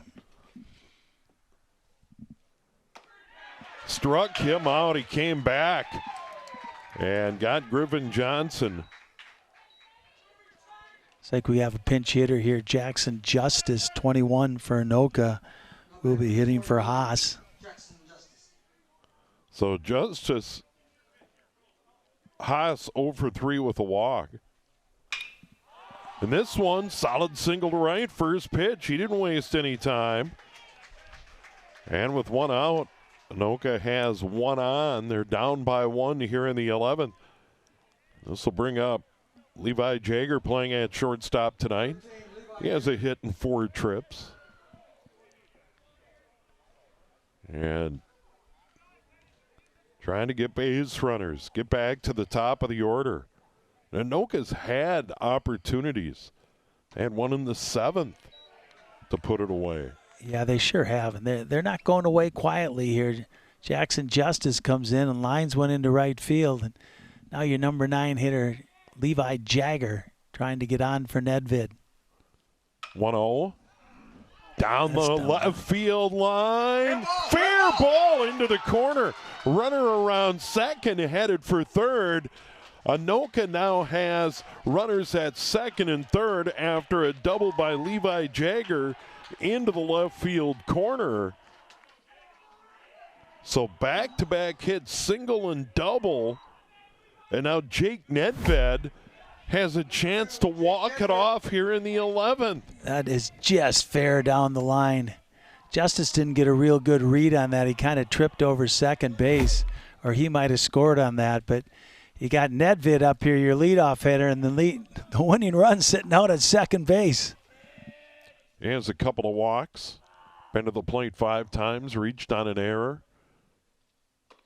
Big cut. Well, I'll tell you what, center fielder and right fielder are way in right now. 0-1 the count. Infield in. Runners at second and third and 1 out. This one hit high in the air, maybe in play down the left field line, and it drops. No one could get there. Third base, shortstop, left fielder. But it is 0-2. You know, that's almost a good thing right there. If they would have caught that ball with their back to the infield, Justice was on the base ready to tag, and he probably would have scored. So 4-3 Maple Grove. 4 runs, 8 hits, 3 errors. Anoka at the moment, 3 runs, 7 hits, 3 errors. With the 11th, leadoff hitter Jake Nedved. 0-2 pitch. And that run to the plate, throw, not in time. Runner moves up to third. We are tied again. Justice scores. He had the single with 1 out. Moved to third on the double by Jagger. Now Jagger is at third base. He is a winning run, 90 feet away. The count 1-2, and there's 1 out. What a turn of events. And now Nedved just needs something elevated to the outfield here. He's got speed. Infield is in. 1-2 pitch. Lifted high in the air. Foul territory, but out of play over the dugout. Catcher came over, Thomas, to take a look. I'll tell you what, this is crazy. Somebody scores, and then somebody else scores, and so here we go. I will reiterate. Either way, I'm leaving for St. Paul at 8 a.m. 1-2 the count, 1 out. Nedved the batter. Runner at third, Jagger the pitch. Up high, low bridge, look out. 2-2 now the count. Boy, I don't know how he got out of the way of that one. That was scary inside by Conlon. Yeah, it really was. Fourth pitcher to work. 2-2 now the count. Infield way in. This one fouled straight back. Is it up the chimney in play? Catcher can't come up with it. Thomas came back near the screen but couldn't grab it. That is a tough chance. Yeah, you get another opportunity right here if you're Jake Nedved. Nedved can win it for Anoka. They battled back to tie it again. 4-4 here in the 11th. Conlon ready to deliver the 2-2. Straight back. We'll do it again. Well, the 1 away. Yeah, Nedved has to protect that plate right now. Anything that's close, get your bat on it. There's a lot of holes in that infield with the infield in. But you can't be looking at a third strike right here. You got to put the ball in play. 2-2. Did he get a piece? He did. Just barely. Another 2-2 with 1 out and a runner at third. Jagger, a big hit, though. Justice pinch hits, gets aboard. Jagger, the big double down into the left field corner. And now he could be the winning run. Nedved can come through. 2-2 on the way. Straight back again, right on it. Yeah, he is right on it, that's for sure. Following these things straight back.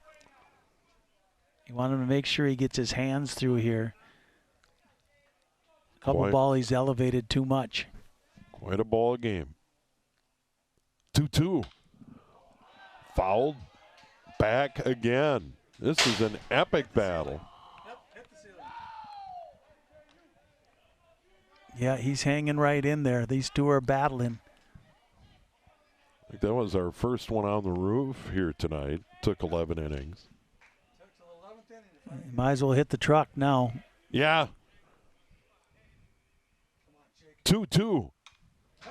Straight back again. What a battle between Conlon and Nedved.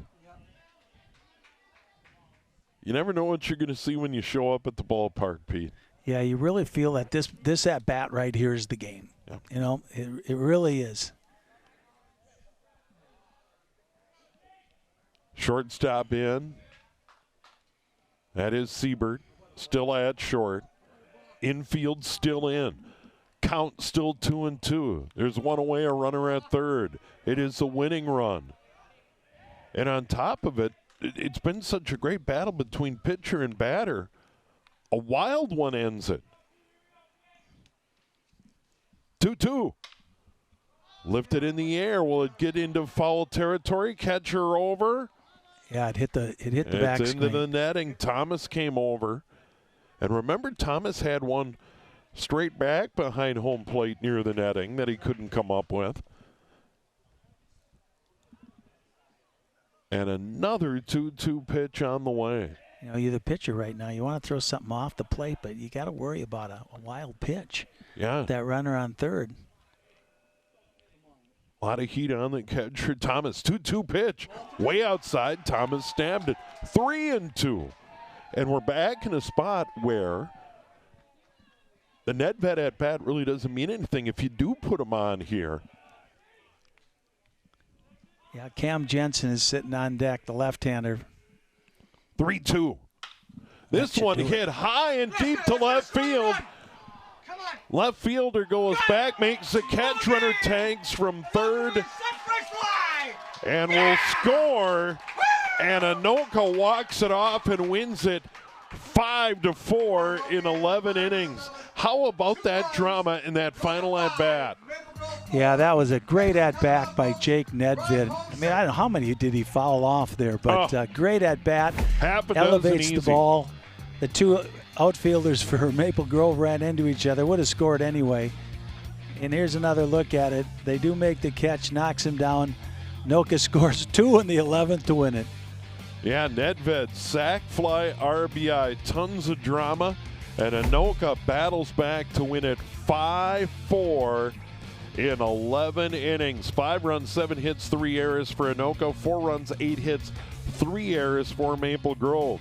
Maple Grove, the post 172, falls to 1-1 on the year. Anoka wins their home opener and their season opener at Castle Field. It's been a lot of fun. Great job by our crew. A long night, a beautiful night. Big thanks to both staffs for Anoka and Maple Grove. Big thanks to Jeff Nelson, doing a ton of great work here upstairs, running the scoreboard, keeping score, doing the PA, playing the music. You and I, we just sat here and talked about the ball. Yeah, he might as well have done the play-by-play. Yeah, you probably heard him. He could have. For Pete Hayes, I'm Steve Thompson. Have a good night.